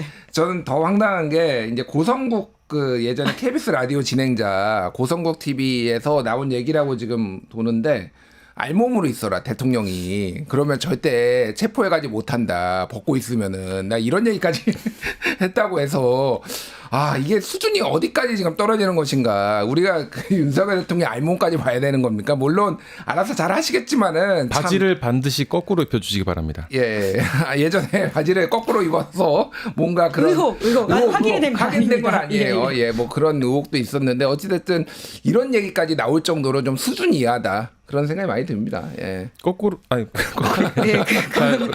입고 있으면 체포를 못 하나요? 그러니까 뭐 지금 이제 소위 말한 밭으로 떠돌고 있는 이야기여가 좀 확인을 해봐야 될 것 같긴 한데요. 이제 그런 식의 이야기까지 나오는 처참한 상황이라고 하는 걸 김진일 평론가가 지적을 해주신 것 같고요. 그러니까 그나마 본인의 마지막 존엄을 지키려면 지금이라도 영장 집행을 스스로 좀 받아라라고 하는 게 핵심인 것 같고요. 그러니까 이렇게까지 많은 사람들을 고생시키고 또 경우에 따라서는 명령을 받아가지고는 무언가를 해야 될 경호처 직원들은 그럼 무슨 죄냐라는 이야기를 할 수밖에 없는 것 같아요. 사실 내란도 똑같지 않습니까? 계엄 당시에 가장 보통 사병들은 뭔지도 모르고 갔다고 하는 사람들이 많잖아요. 근데 내란죄라고 하는 것은 모르고 하더라도 처벌받게 되어 있는 상황이기 때문에 다들 당황해서 울고 있다 이런 이야기를 굉장히 그 707 단장이 한 바가 있는데요. 그랬었죠. 네. 그러니까 그런 것처럼 지금 경호처 직원들 같은 경우에도 여튼 따르는 이야기들을 따르는 명령을 따랐다라고 하더라도 이게 지금 공무집행 방해죄가 될 수 있는 상황이기 때문에 그렇죠. 그러니까 윤 대통령은 그분들은 좀 제발, 죄를 예. 짓는 입장에서 이제 그런 문제가 될 수 있는 건데 그뿐만이 아니라 저는 지금 한 2,700명 정도 지금 투입이 됐다고 경찰 경력이 현장에 지금 통제와 이 도로 통제와 이 지지자 집회에 대한 어떤 관리를 위해서 경력이 2,700명 투입이 됐다는 게 오늘 아침에 나온 소식이었는데 이분들도 사실 다 의경들이 많을 거고 어느 집 아들들일 거고. 그럼요. 사실 그분들 대부분이 윤 대통령에 대해서 지지하지 않을 겁니다. 왜냐하면 여론조사 그렇죠. 어떤 평균상 보면 그렇거든요. 그 나이 때 친구들이. 그리고 계엄 때 전방에서 유서 쓴 군인들도 있었다고 하잖아요. 예. 사실 우리나라 사람들은 어느 정도는 다 군인 가족이지 않습니까? 이게 뭐 본인이 군대를 갔다 왔거나 아니면 뭐 가족이 군대를 갔다 왔거나 군대에 있거나 그럴 텐데 그 경험에 비추어 봤을 때 온 국민이 정말 참담하게 느낄 수밖에 없는 그런 현실을 대통령이라는 직을 갖고 있는 사람이 만들고 있다는 게 정말 비참한 이런 현실인 것 같습니다. 만에 하나 오늘 만약 체포영장이 집행이 되지 않으면 어떻게 되는 건가요? 다시 하겠죠. 예. 큰 문제는 아닌가요? 예. 그러니까 말씀하셨다시피 이거는 빠르게 조속하게 조금 이렇게 해결하는 게 좋기는 해요. 좋기는 합니다. 그거는 뭐 당연한 건 얘긴데 제가 말씀드린 거는 그러면은 오늘 안 됐으니까 그럼 앞으로 체포 안 되느냐? 월요일 날 하고요. 안 되면 또 영장 받아서 또 하고요. 지금은 이거는 이제 막을 수가 없는 막을 일이라는 수가 말씀이시죠? 없어요. 쉽게 얘기를 하면 막을 수가 없고 윤석열 체포는 시간 문제입니다. 그게 오늘이 될지 저는 오늘 꼭 돼야 된다고 생각하지만 월요일이 될지 다음 주 될지 이게 근데 오래 가지는 않을 거예요. 이미 다 모든 국가기관들이 다 뭐 법원도 그렇고 모든 뭐 관련 기관들은 다 이미 체포가 합법이고 적법하고 그리고 이거를 협조해야 된다라고 얘기를 하고 있어요. 그리고 최상목 권한대행도 이제 더 이상 버티지 못합니다. 만에 하나 오늘 안 된다고 하더라도 끝까지 버틴다? 그럼 본인 이제 국가 신인도에 영향을 줄 거란 말이에요. 헌법재판관 임명도 본인이 이창용 한국은행 총재랑 상의해가지고 그렇게 국가 경제를 생각해서 했다라는 거잖아요. 지금 그렇죠. 이거는 지금 질질 끌면은요 말씀하셨다시피 $1 환율 또 막 뛰기 시작하고요 난리가 나요. 그러니까 그래서 빨리 판단해 주셔야 되는데. 그러니까 지금 압박이 보통이 아니잖아요. 지금 사실상 뭐 저는 항명이라고 볼 정도로 뭐 대통령실도 그렇고 국무회의에 많은 사람들이 지금 그런 상황이기 때문에 좀 눈치를 보는 것 같은데 결국은 결단을 내려주셨으면 좋겠다라는 거고 이 박종준 경호처장은 제가 아는 분이에요. 사실 뭐 아주 가까운 건 아니고 예전에 제가 이제 2000년대 중반에 경찰청도 출입하고 그랬을 때 그때 이제 경찰청에 있었던 분이거든요. 경무관으로. 근데 경대 2기 중에서 제 에이스였습니다. 최고로 잘 나갔던 사람 윤재옥 지금 국민의힘 의원이 경대 1기 중에 제일 승진도 빠르고 그랬다라면은 1기에 윤재옥이 있었으면 2기에는 박종준이 있었어요. 수석 그러니까, 졸업한 예, 분이죠. 그러니까 굉장히 이제 스마트하고 그런 분인데 합리적인 분이었는데 이분이 이제 정치권에 줄을 댔어요. 그래서 이 새누리당 쪽에 출마를 계속 하다가 공천을 이제 2번 받고 출마를 2번 했었죠. 예. 그러다가 안 되고 그래서 지금 굉장히 정치적으로 지금 판단하는 것 같아요. 그러니까 박종준 입장에서는 내가 여기서 열어주면은 나는 더 이상 정치 못한다 이런 판단을 지금 하는 것 같은데 박종준한테는 사실 기대할 게 없습니다. 그리고 박종준이 이렇게 나오면요, 이건 처벌해야 돼요. 다른 사람은 몰라도 다른 막 그 밑에면은 뭐 군인들이랄지 이제 경호처의 지휘를 받는 뭐 일선 군인들까지만 할 수 없지만은 경호처장 이 사람은 제가 보기에는 이게 끝까지 막으면은 판단을 해서 처벌을 하지 않으면은 안 좋은 선례를 남기게 된다. 예, 그래서 결국은 그리고 최상목 권한대행이 이거를 풀어야 돼요. 예. 네. 그리고 그게 대단한 일이 아니잖아요. 그러니까 원칙대로 하는 것이거든요. 그러니까 법대로 집행하는 것이고 말씀처럼 이미 공수처장이 공무집행 방해로 처벌하겠다라고 이야기했기 때문에 본인 말대로 하면 됩니다. 이게 대단하게 어려운 일이 아니다라고 하는 걸 좀 강조하고 싶고 또 방금 나온 속보 보니까 코스닥도 지금 11월 12일 이후에 처음으로 종가 기준으로는 700선 돌파했다라고 할 정도로 그 시장에서는 지금 이런 것들을 굉장히 예측 가능하게 우리 상황이 좋아지고 있다라고 보고 있기 때문에 그러니까 오늘 안에 좀 마무리해야 된다.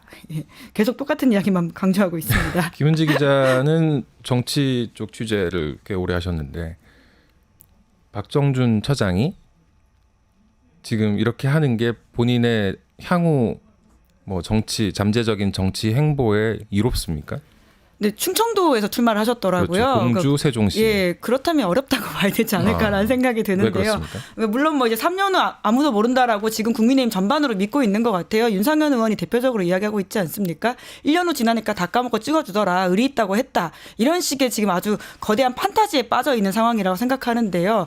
박근혜 대통령은 그 당시 부패 범죄였습니다. 근데 이건 차원이 다른 내란 범죄이거든요. 현직 대통령에 대해서는 내란과 외환은 예외를 두고 처벌한다고 말할 정도로 아주 심각한 범죄이기 때문에 이것에 대해서 다른 감각을 가지는 것은 현 상황을 잘못 판단하고 있다는 이야기를 드리고 싶습니다. 그럼 다른 분들은 어떤가요? 김민전 의원이나 윤상현 의원처럼 지금 저 그 앞에 한남동 사실, 관저 예. 바로 앞에 그 집회에 참석하는 현역 의원들은 그 두 사람이 유일한 것 같은데. 예, 정치평론이기보다는 약간 심리적 분석이 필요한 게 아닌가라는 생각이 들기도 하는데요.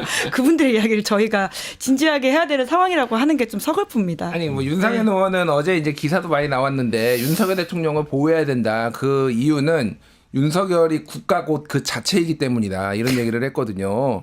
제가 굉장히 자주 하는 얘기가 있어요. 이 정치 평론을 하면서 진보는 정치 지도자를 교주로 여기고 보수는 정치 지도자를 군주로 여긴다라는 이런 비유를 씁니다. 왜 그러냐면 이제 교주로 여긴다라는 거는 굉장히 종교적인 언어를 많이 써요. 뭐 이를테면 이재명 대표한테 신의 종이다, 신의 사제다, 뭐 조국 대표가 했을 때 우리를 위해서 검찰 개혁을 위해서 희생했다, 약간 이런 류의 그런 열광적인 팬덤들이 있어서 이런 게 이것도 문제인데 훨씬 심각한 건 보수예요. 진짜로 여기는 왕정을 살고 있어요. 오늘 제가 극한 이제 아침에 서정욱 변호사랑 KBS 라디오에서 둘이서 이제 인터뷰가 아니라 이제 토론을 했거든요.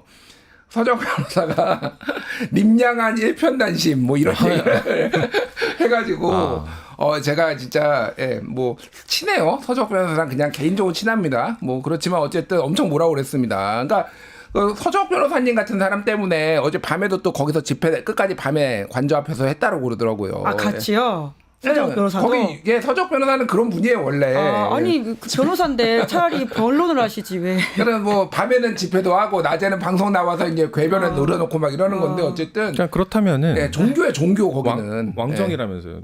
왕정이에요. 저 진보가 종교고 저쪽은 왕정이라면서요. 예. 왕정이면 왕정에 맞게 처벌을 해야 되는 거 아닌가? 이거 내란죄라는 게 사실 반역죄잖아요.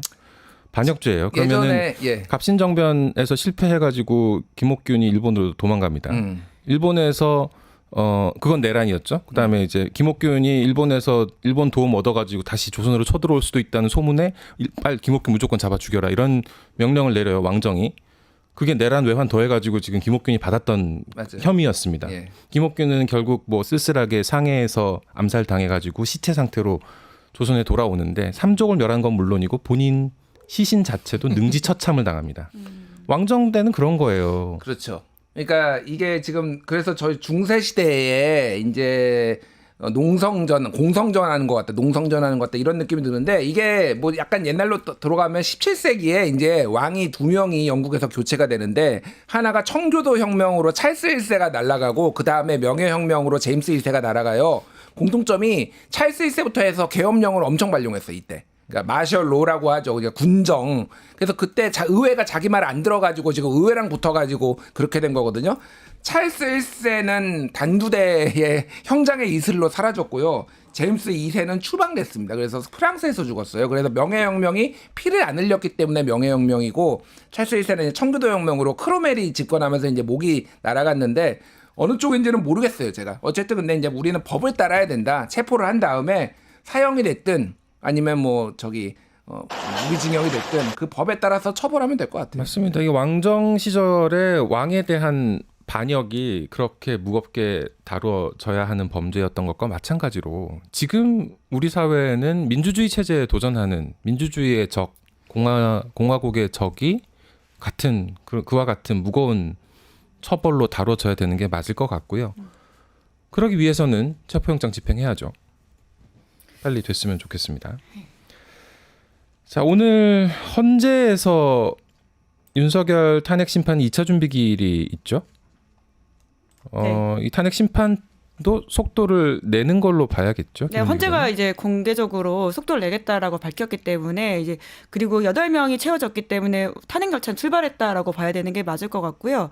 이제 그에 따라서 스케줄이 구체적으로 오늘 이제 준비기일 끝나고 나올 것 같은데 윤석열 대통령 쪽에서 아무리 시간을 끈다고 하더라도 이제는 개문 발차가 시작되었기 때문에 그렇게 오랜 기간이 걸리진 않을 것으로 보입니다. 왜냐하면 쟁점이 그렇게 많은 상황이 아니고요. 심지어 헌재 재판관들도 실시간으로 그날 그 모습들을 보지 않았습니까? 포고령이라고 하는 그 문서 자체가 그대로 나와 있고 이에 대한 판단 여부가 그렇게 복잡한 것들이 아니어서요. 뭐 하나 바로 인용이 되면 아마 결과가 빨리 나오지 않을까 이렇게 예상을 해보기도 합니다. 그렇죠. 예, 발포 명령, 발포 명령까지 네, 지금 증언으로 나와 있는 거잖아요, 이게. 검찰이 밝힌 바죠. 방금 속보 올라온 거에 따르면은 헌재가 1월 6일에 재판관 회의를 소집한다고 그래요. 그래서 8인 체제 이제 첫 회의를 한다라고 하니까 뭐 윤석열 대통령 측이 무슨 시간 지연 전략을 쓰든 갈 길은 간다라는 거고, 지난해 이제 26일이었나요? 첫 그때 준비기 열렸을 때 그때 아무런 대응을 안 하다가 그때 변호사 선임해가지고 나와가지고 하는 게 연기해달라. 그랬죠. 변호사 쪽에 얘기를 하니까 그때 주심이 이제 정영식 재판관이었는데 웃으면서 우리가 다 봤다. 괜찮다. 그럴 필요 없다. 뭐 이런 얘기까지 했잖아요. 그러니까 이게 진보 보수의 문제가 아니고요. 그 재판과 헌재 분위기를 제가 좀 간접적으로 얘기 들어보면은 이 상황에 대해서 좀 열받아 있대요. 그러니까 뭐가 됐든 니들이 여야가 싸우든 뭘 하든 헌법재판소는 좀 정상적으로 운영을 할 수 있게 해놔야 되는 거 아니야? 이 상황에 대해서 굉장히 좀 화가 나 있다라는 거예요. 근데 최근에는 특히 예전에는 민주당 쪽이 좀 이거를 시간 지연 전략을 썼다라고 하면은 예를 들면 이진숙 방통위원장을 좀 탄핵을 뭐 막아보려다든지 시간 지연 전략을 썼다라면 최근에는 좀 국힘에서 좀 이거를 매우 노골적으로 해왔잖아요. 그러니까 이게 결코 물론 감정적으로 하시는 분들은 아니겠지만은 국힘에 도움도 안 된다. 제가 보기에는 뭐 이런 상황인 것 같아요 지금. 예. 계엄이 그냥 진행이 됐으면은 계엄이라는 말이 사실 우리가 평소에 안 쓰는 말이라서 그런데 이게 사실 군사 정치인 거지 않습니까? 그렇죠. 군정인 예. 거잖아요. 군정. 예. 군정이라고 표현을 했으면 좋겠는데 그랬으면은 헌법재판소가 제 기능을 했겠습니까? 그게 다 군인들이 했겠지. 여기 우리 방송 못 하고 있었을 거고. 뒤에 이제 군인 한 명씩 서 있었겠죠. 방송은 하더라도. 하고. 예. 그럼 다행인가? 하여튼 그런 상태가 올 수 있었던 위험에 대해서 판단을 하고 거기에 대해서 결정을 해야 되는 게 지금 헌법재판소가 해야 될 일이고, 아까 김은지 기자님 말씀하신 대로 개문발차 상태지만 탄핵 열차는 출발을 했다. 그리고 저 나머지 한 명도 임명될 거라고 봅니다. 왜냐하면 지금 거기에 대한 판단도 헌재가 좀 빨리 하겠다는 취지로 이야기를 했기 때문에요. 결국은 9명 체제에서 무리 없이 판단이 이루어질 것으로 보고요. 윤 대통령 탄핵은 뭐 이제 기정사실화 되어 있다라는 것을 국민의힘도 모르는 바가 아니어서요. 지난주 금요일에 이제 최상목 이제 권한대행 임명 이후에는 굉장히 메시지 톤이 살짝씩 바뀌고 있거든요. 그런 것만 보더라도 결국은 이제 탄핵 국면은 시작됐다 이렇게 보면 되는 것이죠. 그렇다면은 지금 마지막까지 반항하고 저항하고 있는 윤석열 대통령과 그 앞의 일부 지지자들은 우리가 아닌 사람들로 봐도 됩니까?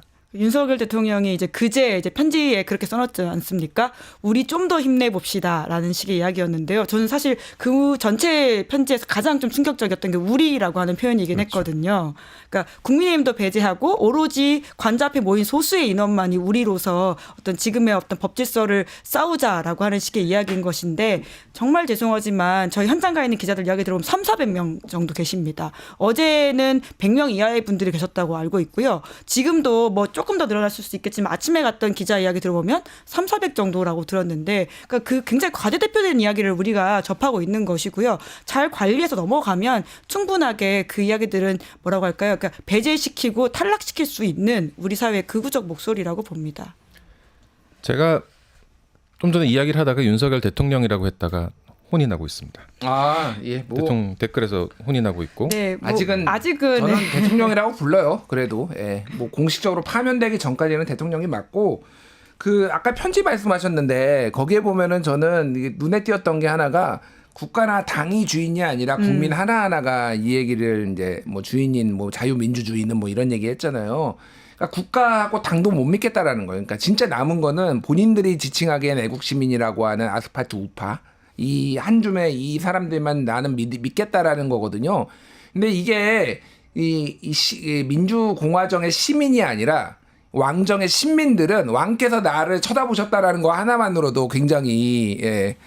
이제 그러니까 감동을 하는 거예요. 진짜 그러니까 이게 민주주의 체제에 함께하지 못하는 분들인 것 같아요. 이거는 그냥 그들인 것 같아요. 우리와 그들로 나눠도 될 것 같아요. 저는. 그러니까 저는 이것도 좀 구분해 봐야 되는데 이거를 선동해 가지고 그들을 끌어내는 거하고 그렇게 이제 아주 자기 확신이 강하고 오랫동안 사실은 예전에 독재 국가라든지 아니면 그런 거에 체화돼 가지고 이게 제대로 학습이 안 돼서 지금 좀 노골적으로 얘기하면 무지몽매해서 끌려 나오시는 분들하고는 조금 이제 차이를 둬야 된다고 생각해요. 진짜 나쁜 사람들은 이거 선동하는 사람들이에요. 예를 들면은 본인이 맨날 이거는 이거 통치행위다라고 윤석열부터 해가지고 그 변호인도 다 주장하고 있잖아요. 그러면 무죄가 나오면은 나올 거 아니에요. 자기들 주장대로라면. 그러면은 수사를 받으면 되잖아요. 근데 본인들도 알고 있는 거야. 이게 가면은 구속돼가지고 이게 사형 아니면 무기징역. 그러니까 약을 팔고 있는 거예요. 근데 그렇게 얘기를 함으로 인해서 그것도 믿는 분들이 있거든요. 그러니까 진짜 안타까운 일이다. 그러니까 또라이 총량의 법칙에 의해서 어느 사회나 일정 정도의 또라이는 있고요. 제가 보니까 모든 사람을 다 비난할 수는 없습니다. 그런데 그거를 선동하는 사람, 예를 들면은 뭐 이제 석동현이라든지 윤석열이라든지 아니면 뭐 윤상현이라든지 이런 사람들은 뭐가 됐든 국민의 심판을 받든 법적 심판을 받든 엄하게 이거는 좀 처벌을 하지 않으면 안 된다 그런 생각이 듭니다. 예.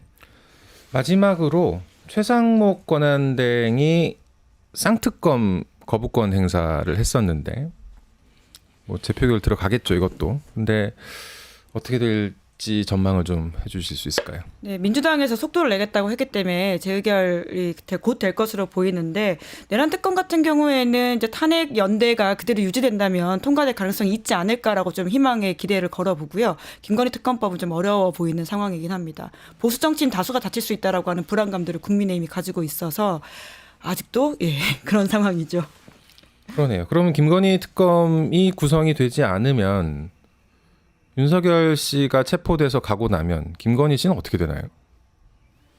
뭐 수사를 받겠죠. 그러니까 이게 특검이 아니더라도 창원지검에서 지금 당장 오늘이라도 소환 조사할 수 있어요. 출석해라. 왜냐하면은 이미 의혹이 다 나온 상황이고 최소한 참고인으로 불러다가 이 진위에 대해서 확인해야 되는 건데 아직 윤석열이라는 내란 수괴가 저기 앉아 있으니 못 부르는 겁니다. 솔직히 이거는 창원지검이.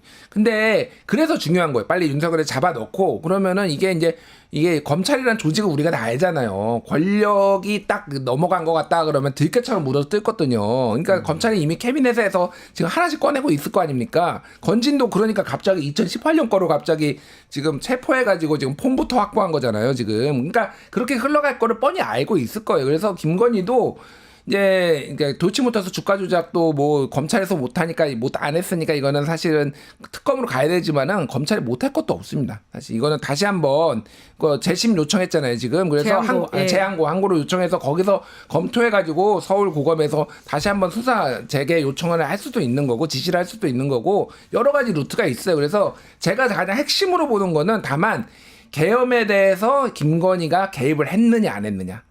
저는 개입을 했을 가능성이 상당히 높다고 봐요. 정말 아무것도 몰랐을까? 김건희가?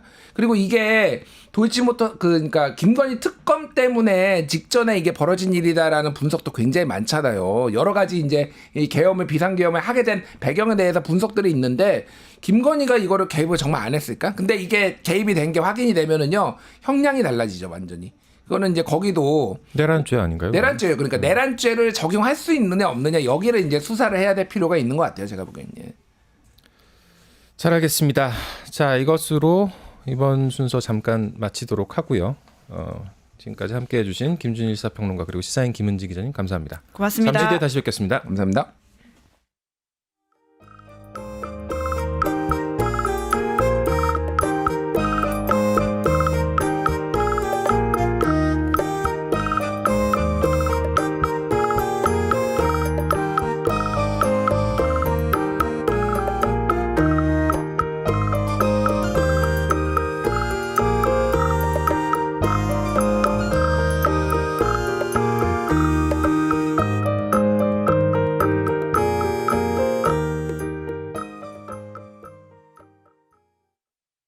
유튜브 구독하고 실시간 채팅과 댓글을 남기시면 매일매일 7,000TTCO를 드립니다.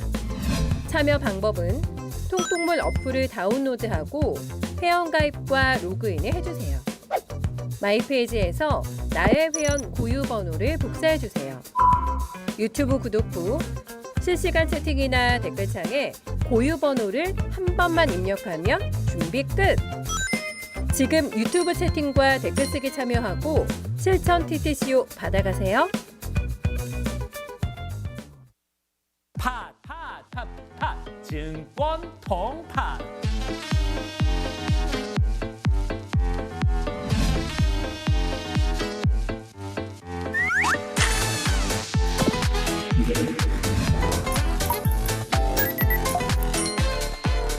매일 낮 12시에 많은 참여 바랍니다.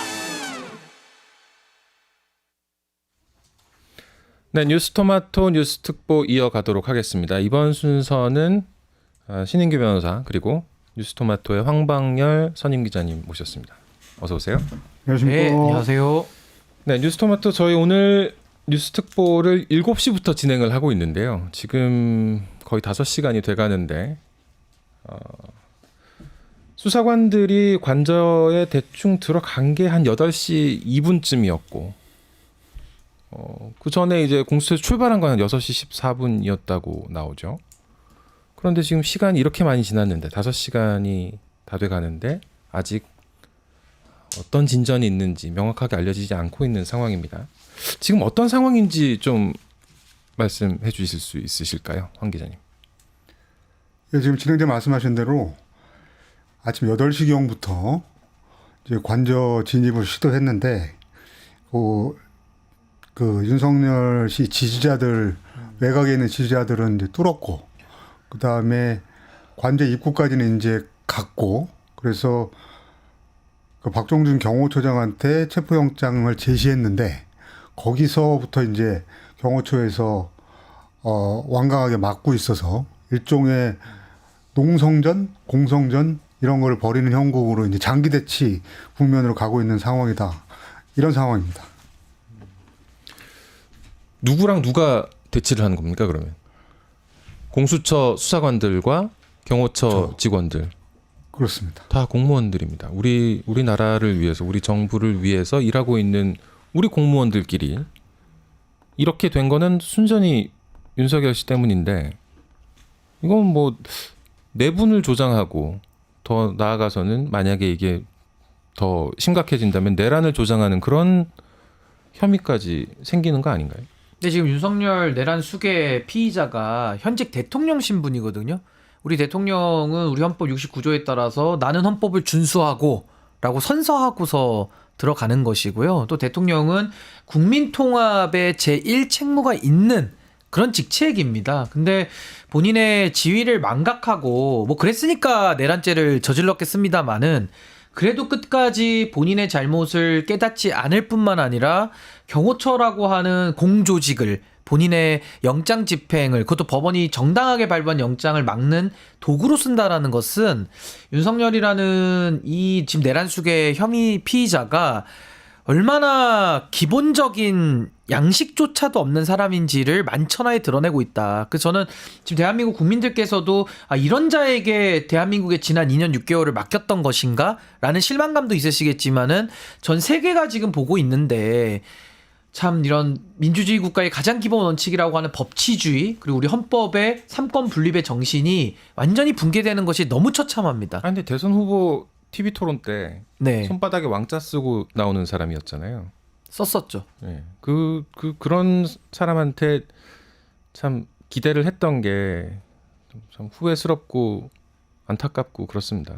뭐 그렇죠. 그러니까 뭐 왕자라는 걸 그때도 썼었는데 이제 거기에 대해서는 이제 본인의 해명을 당시에는 뭐 믿어줄 수밖에 없었던 것이고, 그런 행태 속에서 실제로 본인이 왕이 되려고 했던, 그러니까 뭐 왕이라는 말보다는 이제 독재를 꿈꿨던 사람이라는 것이 이제 다 증명이 된 거기 때문에 뭐 선거 기간에 이제 그걸 가지고서 뭐 다 지금 이 상황을 정리할 수는 없겠습니다만은 지금의 이 내란 상태를 빠르게 진압했었어야 되는데 그 진압이 안 이루어진 부분이 조금 저는 좀 아쉬움이 크다라는 생각이 내란을 듭니다. 빠르게 진압한다는 건 어떤 걸 말씀하시는 그러니까 거예요? 이런 거죠. 그러니까 소위 말해서 윤석열의 내란 시도가 12월 3일에 있었고요. 그 이후에 국회에서 탄핵을 12월 14일에 하지 않았습니까? 바로 영장 청구를 해서 바로 영장을 발부받고 그때 정광석화처럼 집행까지 끝내버렸더라면 시간도 단축되고 이런 혼란까지 오지 않았을 텐데, 그때도 탄핵 이후에 영장 청구까지도 너무 늦어졌었고 또 영장이 발부됐는데도 집행을 또 늦게 하면서 오히려 윤석열의 저런 내란을 정당화하는 선전선동의 장을 만들 수 있는 그런 시간적 여유를 좀 준 거 아닌가. 저는 공수처가 그 부분을 좀 뼈저리게 받아들여야 된다고 생각합니다. 홍 기자님은 이게 좀 그 의견에 동의하시나요? 이게 좀 참 늘어졌다. 내란 혐의에 대한 여러 법적 절차를 좀 더 서둘렀어야 했다라는 게 지금 신인규 변호사 말씀인데. 결과적으로 보면 이제 일종의 정쟁화 이렇게 됐습니다. 그래서 정쟁, 그러니까 보통 여야 간의 정쟁처럼 국면을 이제 만들려고 하는 의도가 좀 먹혔다. 저는 이렇게 생각을 하는데, 이제 국힘이 집요하게 이제 그 민주당의 그 잦은 탄핵, 국무위원들에 대한 잦은 탄핵을 문제를 제기했고, 그 다음에 상당수 언론들이 이 경제를 살려야 되는데 정치권에서 경제를 죽이고 있다. 그러니까 마치 12.3 내란 이런 게 없었던 것처럼 그 전에 여야 공방 수준으로 지금 상황을 다루고 있는 거죠. 이게 일종의 프레임이 만들어지면서 정쟁 상황으로 국면을 바꾸려고 하는 내력이 일정 부분은 좀 먹혀 들어가는 상황이다. 근데 이제 오늘의 이 상황을 보면 저렇게 5시간 넘게 국가 공공기관들이 윤석열 씨의 사병인 것처럼 마치 사설 경호업체나 사설 군사기업처럼 저렇게 행동하는 모습을 보면 이게 실시간으로 우리 국민들이 다 보고 계시고, 그다음에 전 세계적으로 이게 지금 어마어마한 화제가 돼서 지금 보도가 되고 있는데, 대한민국에서 저런 상황이 벌어질 거라고 해외에서 예상한 사람들은 없을 겁니다.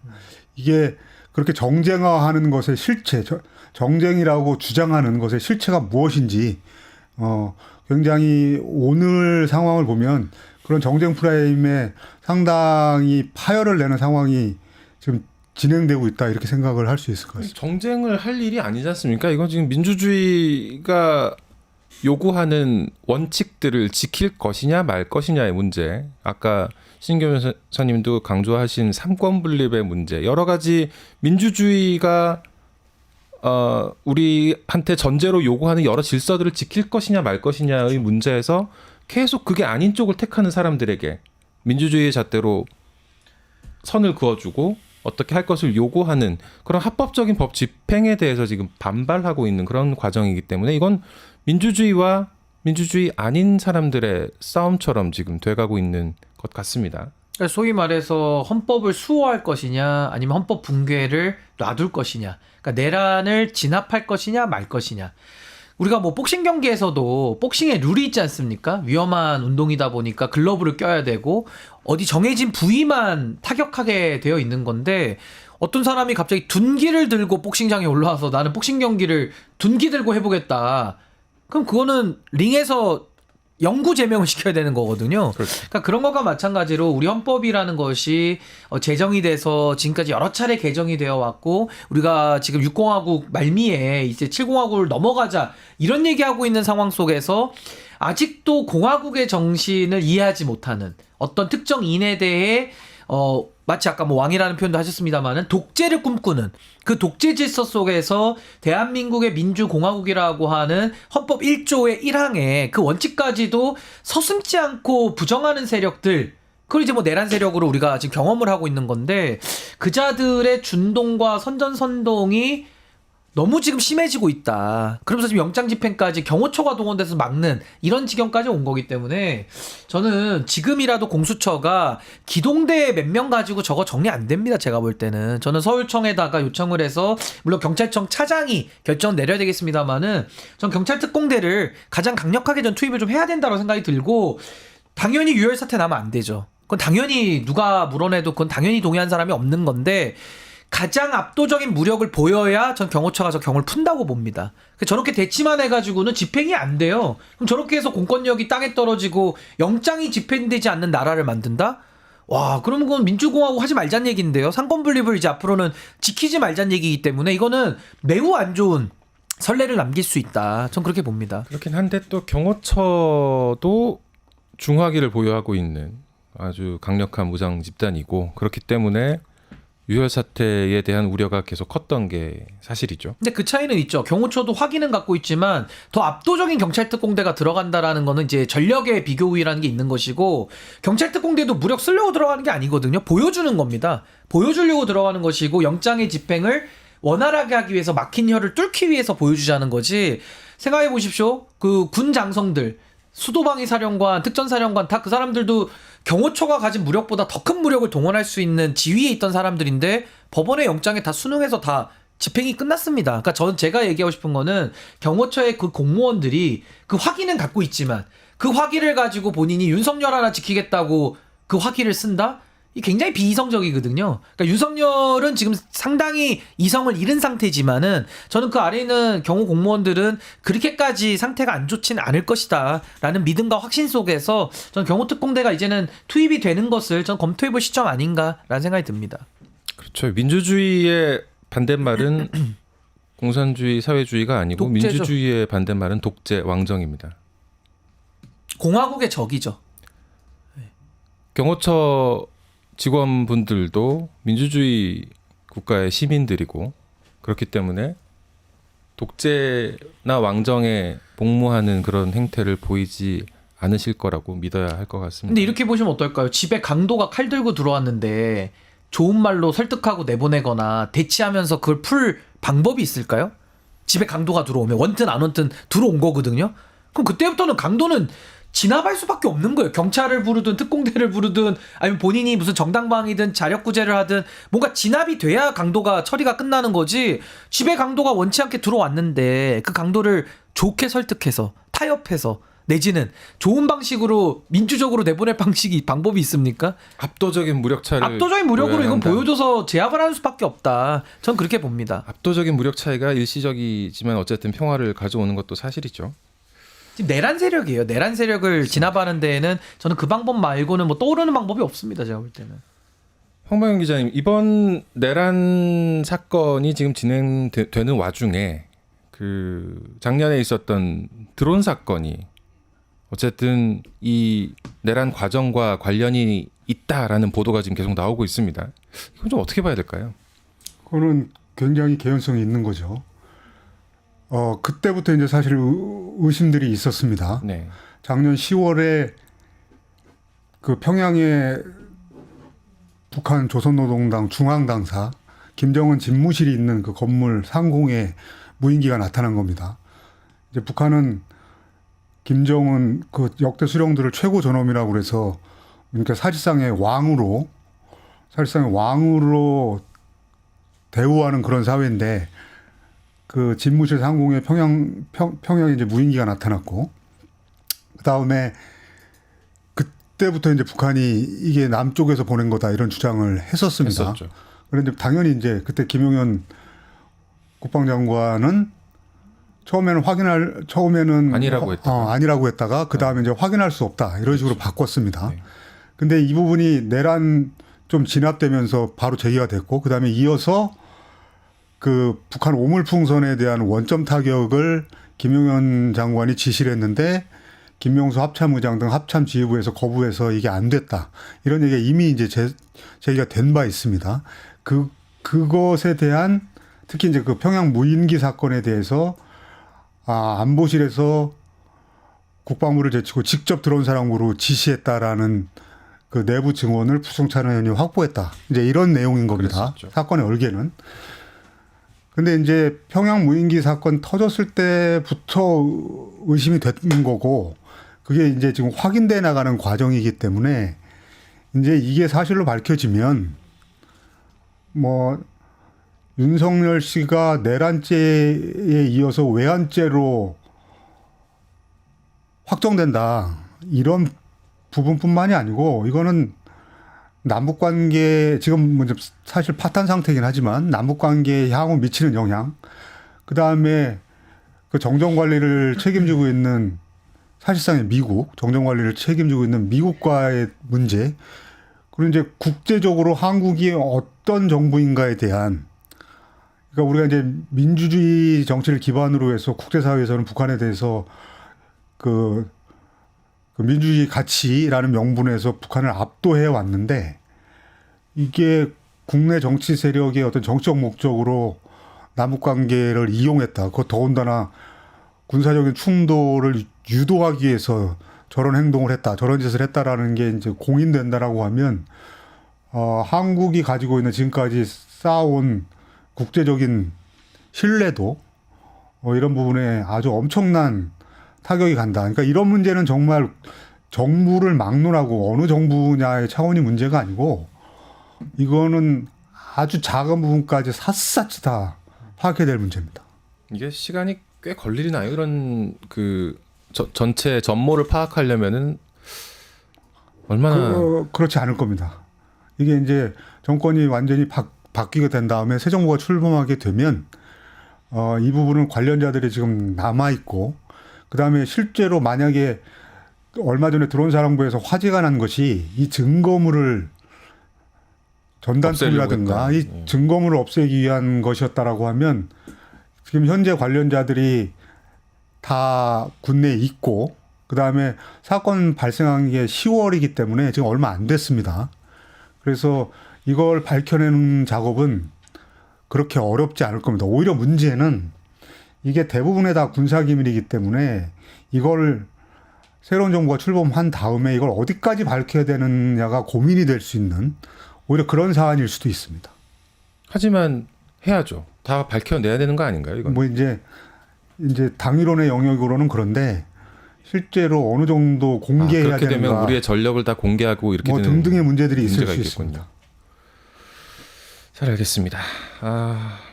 체포 영장 집행이 아직도 뭔가 이루어졌다는 소식은 들려오지 않고 있는 상황인데 오늘 오후까지 계속 이어지겠죠. 만약에 지금 뭐 당장 되는 게 아니라면.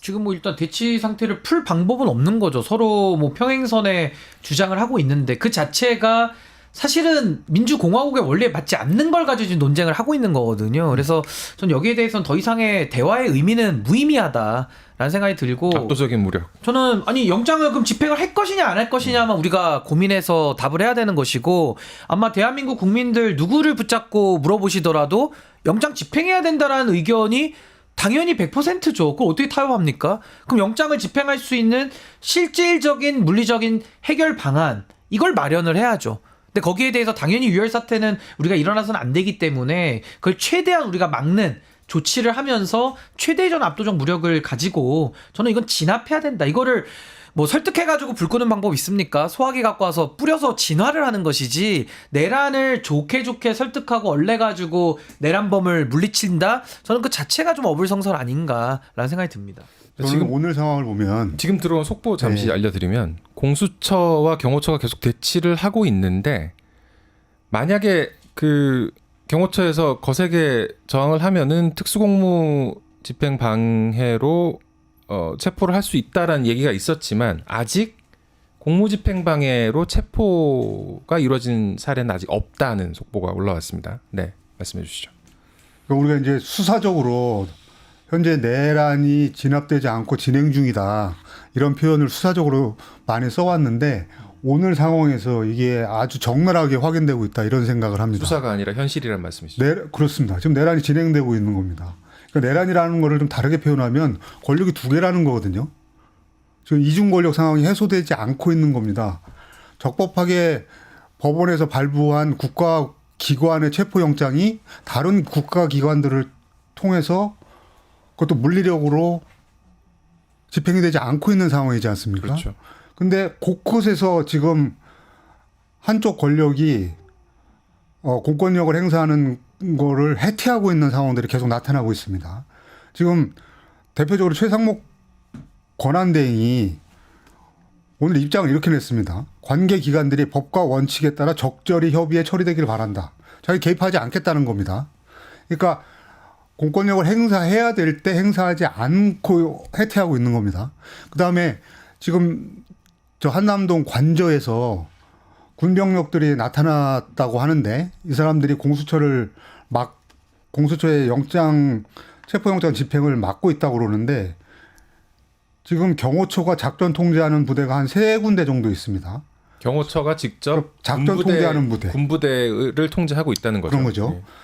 수방사 33 군사경찰대하고 55 경비단, 그다음에 방첩사 868 부대 이런 부대들을 통제합니다. 특히 방첩사 868 부대는 지난달 3일 국회 갔던 부대입니다. 이런 부대들이 평시에는 경호처의 작전 통제를 받아서 실질적으로는 경호처장의 지휘에 따라서 그 경호 업무를 수행합니다. 외곽 경호를 하고 있죠. 그렇죠. 그렇죠.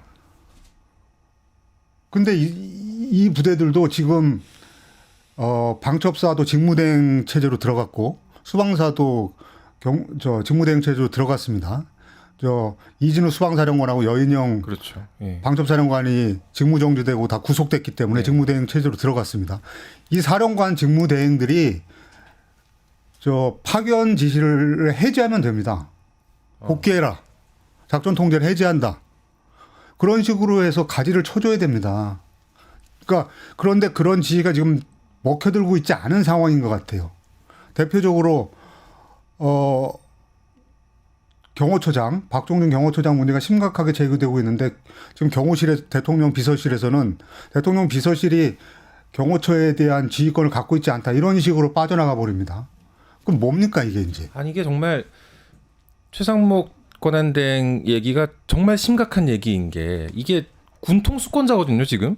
자기가 군 통수권자고 행안부 통해서 경찰에도 지시를 내릴 수 있는 사람이고 모든 교통 정리를 다 할 수 있는 인물이라는 거죠. 경호처에 대해서도 마찬가지인 거고 경호처에 대해서도 지시 권한이 있는 지금 막강한 권력을 갖고 있고 그렇다면은 이런 상황이 됐을 때 어느 쪽이든 방향은 방향이 어느 쪽이 되든 그건 정치적 선택의 문제라 하더라도 본인 선택에 따라서 본인의 소신에 따라서 이걸 정리를 해야 되는데 만약에 정리를 안 하고 있으면 이거는 혼란을 방조하는 게 되거든요.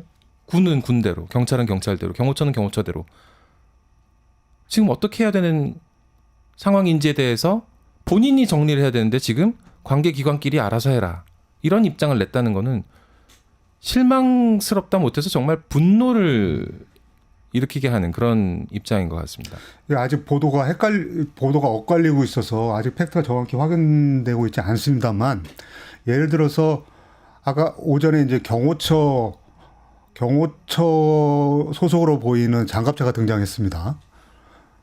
그리고 이제 지금 신인규 변호사님 얘기하신 대로 경찰 특공대나 이런 데서 다른 무력을 사용해서 장갑차라든가 중무장한 병력이 나타나서 그게 양쪽이 대체하는 상황이 벌어져 가지고 이런 게 이제 외신에 나가면 지금 12월 3일 날 계엄 내란 발생한 거에 버금가는 또는 그 이상으로 가는 국제적인 충격을 주게 될 겁니다. 그러니까 이제 최상목 대행은 경제 때문에 자기가 헌법재판관 2명을 임명했다 이런 얘기를 하고 있는데 이게 지금 가장 크게 경제에 악영향을 미치는 사안으로 등장할 겁니다. 말씀하시는 사이에 윤석열 씨 변호인단이 대통령 관저, 한남동 대통령 관저에 들어갔다는 속보가 왔습니다. 윤석열 씨 측은 체포영장 집행이 오늘 이루어지지 못할 거라는 입장을 앞서 냈었는데 지금 변호인단이 관저에 도착했다는 속보가 들어왔습니다. 변호인단이 도착했다는 거는 영장 집행에 어떤 진행이 있다고 봐야겠죠. 보통 이제 일반 시민들도 무슨 갑작스럽게 어떤 공권력으로부터 어떤 조치를 당할 때 변호사를 불러야겠다라는 판단을 할 수 있는 거지 않습니까? 윤석열 씨도 그런 판단을 한 걸로 보면 될까요?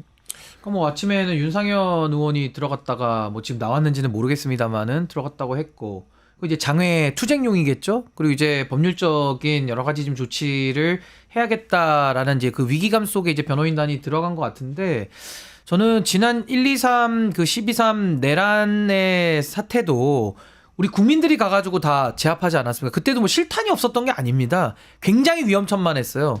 근데 그때도 사실 누가 키를 쥐고 있었냐면 그 사령관들이 사실은 지휘의 불복종을 일부 한 거거든요. 물론 윤석열의 지시 자체는 너무 끔찍하고 너무나도 참 희한한 반민주적 반헌법적 지시들을 내렸습니다만은 끌어내라든지. 그거 이제 공소장에 확인이 됐죠. 근데 그게 이행이 안 되지 않습니까? 그건 이제 우리 군이 그만큼 민주화가 됐고 그만큼 우리 헌법에 대한 수호 의식이 있었기 때문에 현장에서는 그게 통하진 않았던 겁니다. 그러니까 저는 경호처도 군과 매우 유사하게 생각을 한다면은 사실 저기가 지금 경호처가 갖고 있는 그런 여러 가지 화기들이나 매우 위험합니다만은 이거를 가지고 작동을 시켜서 본인이 모든 책임을 다 감수하면서 그걸 하겠다? 이게 굉장히 비이성적이고 비합리적인 결단이거든요. 그렇기 때문에 저는 이 사태를 너무 지금 초반부터 끌어왔고 또 최상목 권한대행도 본인의 책임을 안 하고 있고 이런 상황 속에서 시간이 더 흘러들어가면 아마 대한민국은 엄청난 혼란이 올 겁니다. 이게 더 지속되면. 그렇기 때문에 저는 지금이라도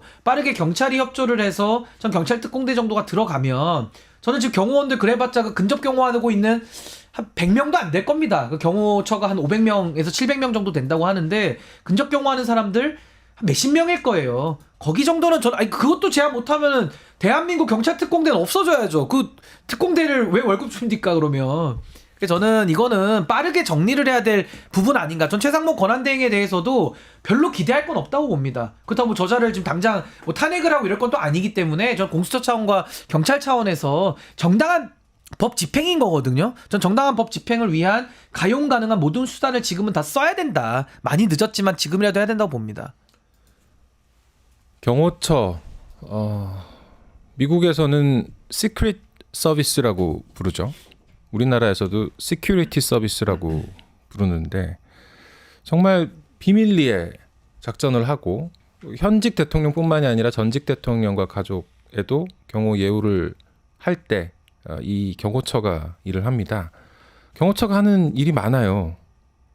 지금 하는 가장 중요한 일은 대통령에 대한 경호가 맞겠습니다만 그러나 대통령의 안전이 보장된다면 적법한 절차에 따르는 것도 민주 시민으로서의 해야 될 일이라는 게 많은 시민들의 생각인 것 같습니다.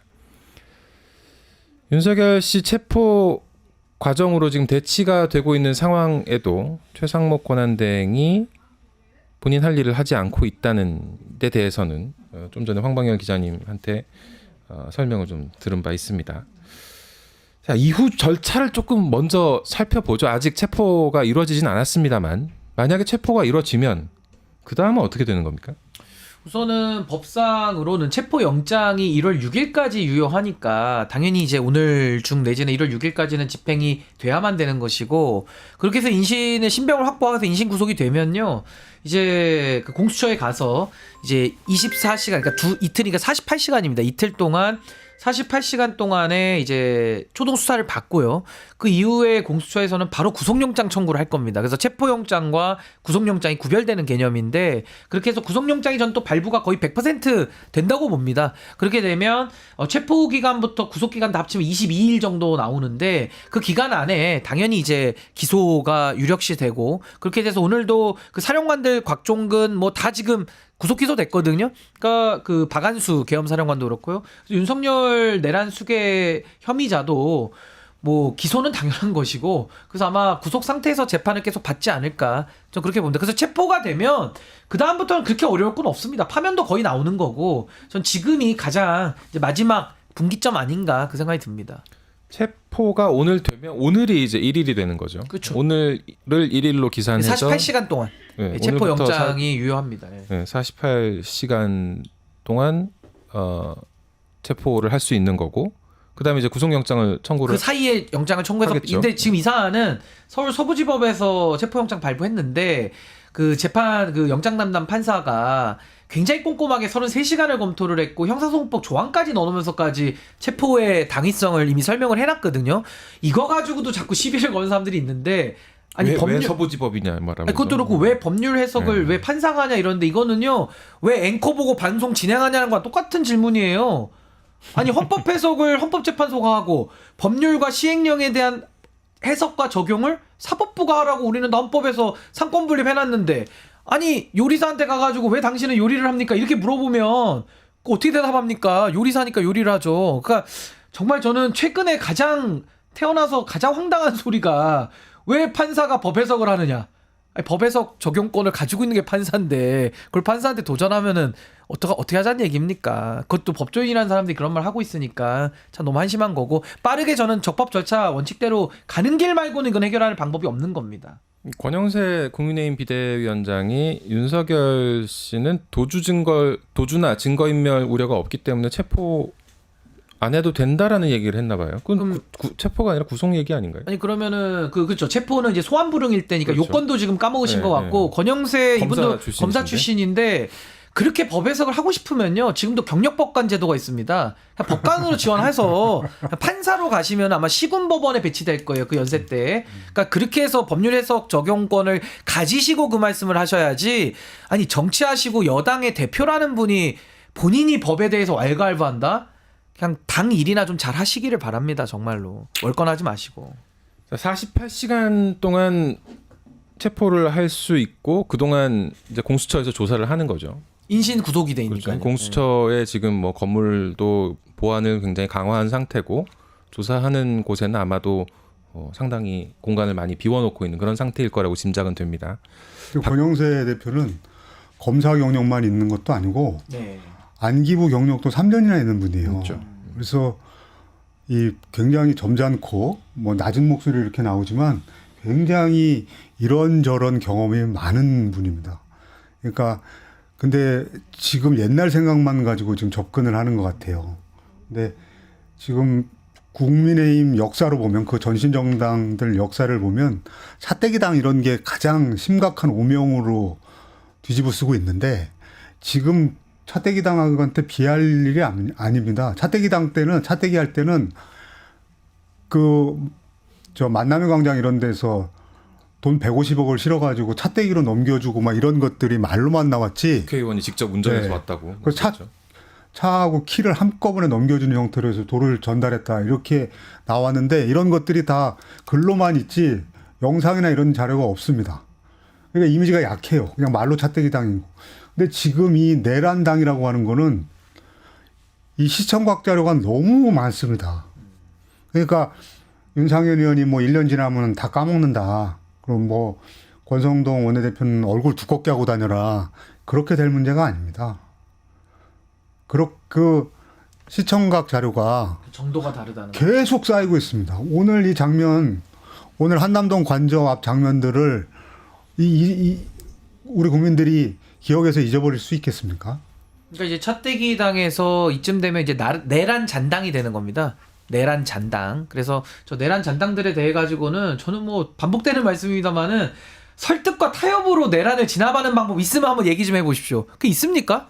아니 저는 우리가 없는 걸 찾으면 어떡해요. 있는 걸 갖다 해야 되고 가장 안정적으로 뭐 여러 가지 가용 가능한 수단을 우리가 다 총동원하되 최대한 유혈 사태 안 나도록 우리는 이제 방어하고 여러 가지 조치들을 취하는 건데 지금은 내란이라니까요. 이게 굉장히 위험한 상황이고 위험한 상황에서 안이하게 대처하면 최악의 결과가 나오는 겁니다. 저는 정신 똑바로 차리고 지금은 오동훈 처장이나 경찰청의 차장 그러니까 청장 직무 대리겠죠. 이 두 분의 판단이 굉장히 중요하고 지금은 저 영장 집행을 위해서는 모든 가용한 수단을 다 써야 된다. 전 그렇게 봅니다. 안 그러면 더 큰 혼란이 올 거예요. 내일 토요일입니다. 더 심해지죠. 영장 집행을 어제부터 사실상 준비를 공수처에서 그 관저 입구를 좀 정리하고 그다음에 오늘 아침에 일찍 들어갔는데 그나마 평일에 이제 시도한 이유가 이 찬성하는 사람들이든지 반대하는 사람들이든지 이 인원이 적게 모이는 시점을 택한 건데 지금 이 정도로 국민들 경황시켜 놓으면 내일 토요일 날 되면 어떤 상황이 벌어질지 이거 누구도 이제 감당하기 어렵고 예측하기 어려운 상황이 발생할 수 있습니다. 그러니까 지금 책임이치 있는 사람들은 좀 냉정하면서도 아주 단호하게 움직여야 될 때입니다. 저는 우리 기자님 말씀에 100% 동의하고 최상목 가장 중요하죠. 근데 저 기대가 없다는 겁니다. 이번에 헌법재판관 임명하는 거 보시죠. 하나를 보면 열을 한다고 기대가 없어요. 그러면 유일하게 지금은 적법한 권한을 갖고 법 집행하는 주체가 공수처와 경찰입니다. 공수처 신생기관 아닙니까? 오동훈 처장 조직의 명운을 걸고 해야 되는 것이고 경찰 14만 명의 가장 민간에서 뭐 경호처요? 경호처를 한 1000개를 합친 거 해도 안 맞을 거예요. 그 규모 자체가. 가장 큰 조직을 갖고 있는 경찰에서 이걸 가지고서 밀리고 공권력에 권위를 못 세운다? 그럼 경찰 문 닫아야죠. 그리고 국민들은 세금 왜 냅니까? 세금 낼 이유가 없죠. 그래서 저는 오늘이 가기 전에 이거 빠르게 결단 내려서 지금 최악으로 가는 걸 막기 위한 모든 가용 가능한 수단 다 동원해야 되는 것이고요. 저도 살면서 경찰 특공대 무슨 다큐멘터리나 어디 공항에서 무슨 대테러 진압 훈련할 때나 봤지 실전에서는 못 봤거든요. 저런 걸 보게 될 줄을 누가 알았겠습니까? 제 눈앞에 내란 상황이 벌쳐질 줄 누가 알았겠습니까? 국민들도 목숨 걸고 들어가서 막았거든요. 저는 경찰 특공대도 훈련 받았고 지금까지 우리가 민간에서 갖고 있는 가장 그래도 유능한 부대이기 때문에 저는 경찰 특공대가 대테러 진압하듯이 전 들어가서 경호처의 지금 내란 행위에 대해 가지고 저는 가장 단호하고 엄단을 좀 해야 된다. 전 그렇게 봅니다. 경호처장이 지금 쓰는 용어가 박종준 경호처장이 쓰는 용어가 불어입니다. 불어. 허락을 하고 말고의 권한이 본인한테 불어예요. 있다는 거네요. 뭐 왕입니까? 박종준이 왕이에요? 참 진짜. 허락을 자기가 이제 허락하는 주체라는 얘기인데 말도 안 되는 소리인 거죠. 6시 14분에 공수처 수사관들이 과천 공수처를 출발했습니다. 그리고 7시 한 20분쯤에 관저에 도착을 해서 8시 2분쯤에 관저 경내로 들어갔습니다. 그때부터 공수처에서는 체포영장 집행을 시작했다는 용어를 쓰기 시작했는데 체포영장 집행 시작한 지 4시간이 되도록 체포영장이 어떻게 됐는지에 대한 얘기를 국민들이 모두 듣고 싶어하고 있음에도 불구하고 듣지 못하고 있습니다. 좀 서둘러 주셔야 되는 상황인 것 같습니다. 이게요 진짜 웃긴 게 뭐냐면요. 대한민국이 민주공화국이라고 저는 배웠고 지금도 믿고 있거든요. 헌법에 그렇게 나와 있는데 근데 생각해 보십시오. 민주공화국의 핵심인 법치에서 핵심인 삼권분립, 법원이 발부한 영장은 못 들어가고 있는데 관저에 윤상현이는 들어가고 윤곽근이도 들어가고 지금 김홍일도 들어갔다는 거거든요. 아니 그럼 대한민국은 민주공화국입니까? 성렬공화국입니까? 윤석열이 허가한 사람만 지금 들어가는 이 작태, 이 행위, 이 내란 행위 이거 놔둬야 됩니까? 저는 진짜 대한민국 사회가 이거 너무 지금 노멀시 바이어스라고 해가지고 정상화 편견에 지금 빠져있는 거 아닌가 싶어요. 이게 너무 충격적인 일을 겪으면 정신과학적으로 어떻게든 해결되겠지라고 마음을 놓아버리는 경우가 있거든요. 저는 지금 그런 상황 아닌가. 이거 매우 지금 경각심을 가지고 특히나 의사결정권자 책임자들부터 목숨 걸고 정말 지켜야 될 공화국의 원리 아닙니까? 이렇게 나이브해서 되겠습니까? 전 정말 각성을 촉구하고 뭐 관련된 모든 분들 저는 정말 지금 이 심각성을 정말 피를 토하는 심정으로 정말 얘기하고 싶습니다. 정말 심각한 상황입니다. 어떻게 영장은 못 들어가는데 윤곽근, 김홍일, 윤상현 같은 자들은 그 경호망을 뚫고 들어갑니까? 경호처가 지금 정신이 나간 거 아닙니까? 네, 저희가 이 심각한 방송을 거죠. 어제부터 준비를 했는데 방송을 준비할 때만 하더라도 오전 중이면은 뭐 우리가 공수처에 도착하는 장면까지를 다루지 않을까 그런 예상을 했던 것도 사실이었습니다. 그런데 정말 예상 밖에 이 대치 상황이 길어지고 있는 걸 보고 있게 됐고요. 결국 방송을 마쳐야 될 시간까지 왔습니다.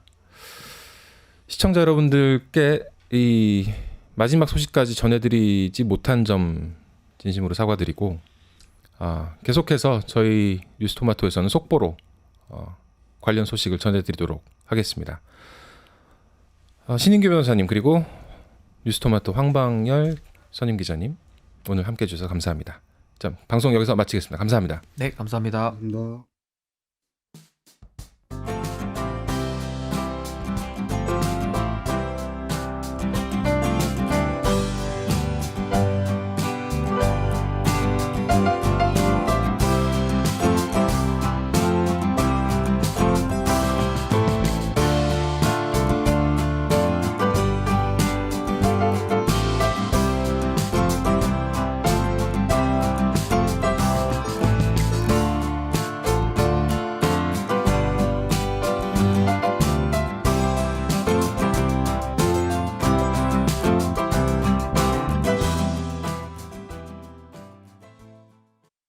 유튜브 구독하고 실시간 채팅과 댓글을 남기시면 매일매일 7,000TTCO를 드립니다.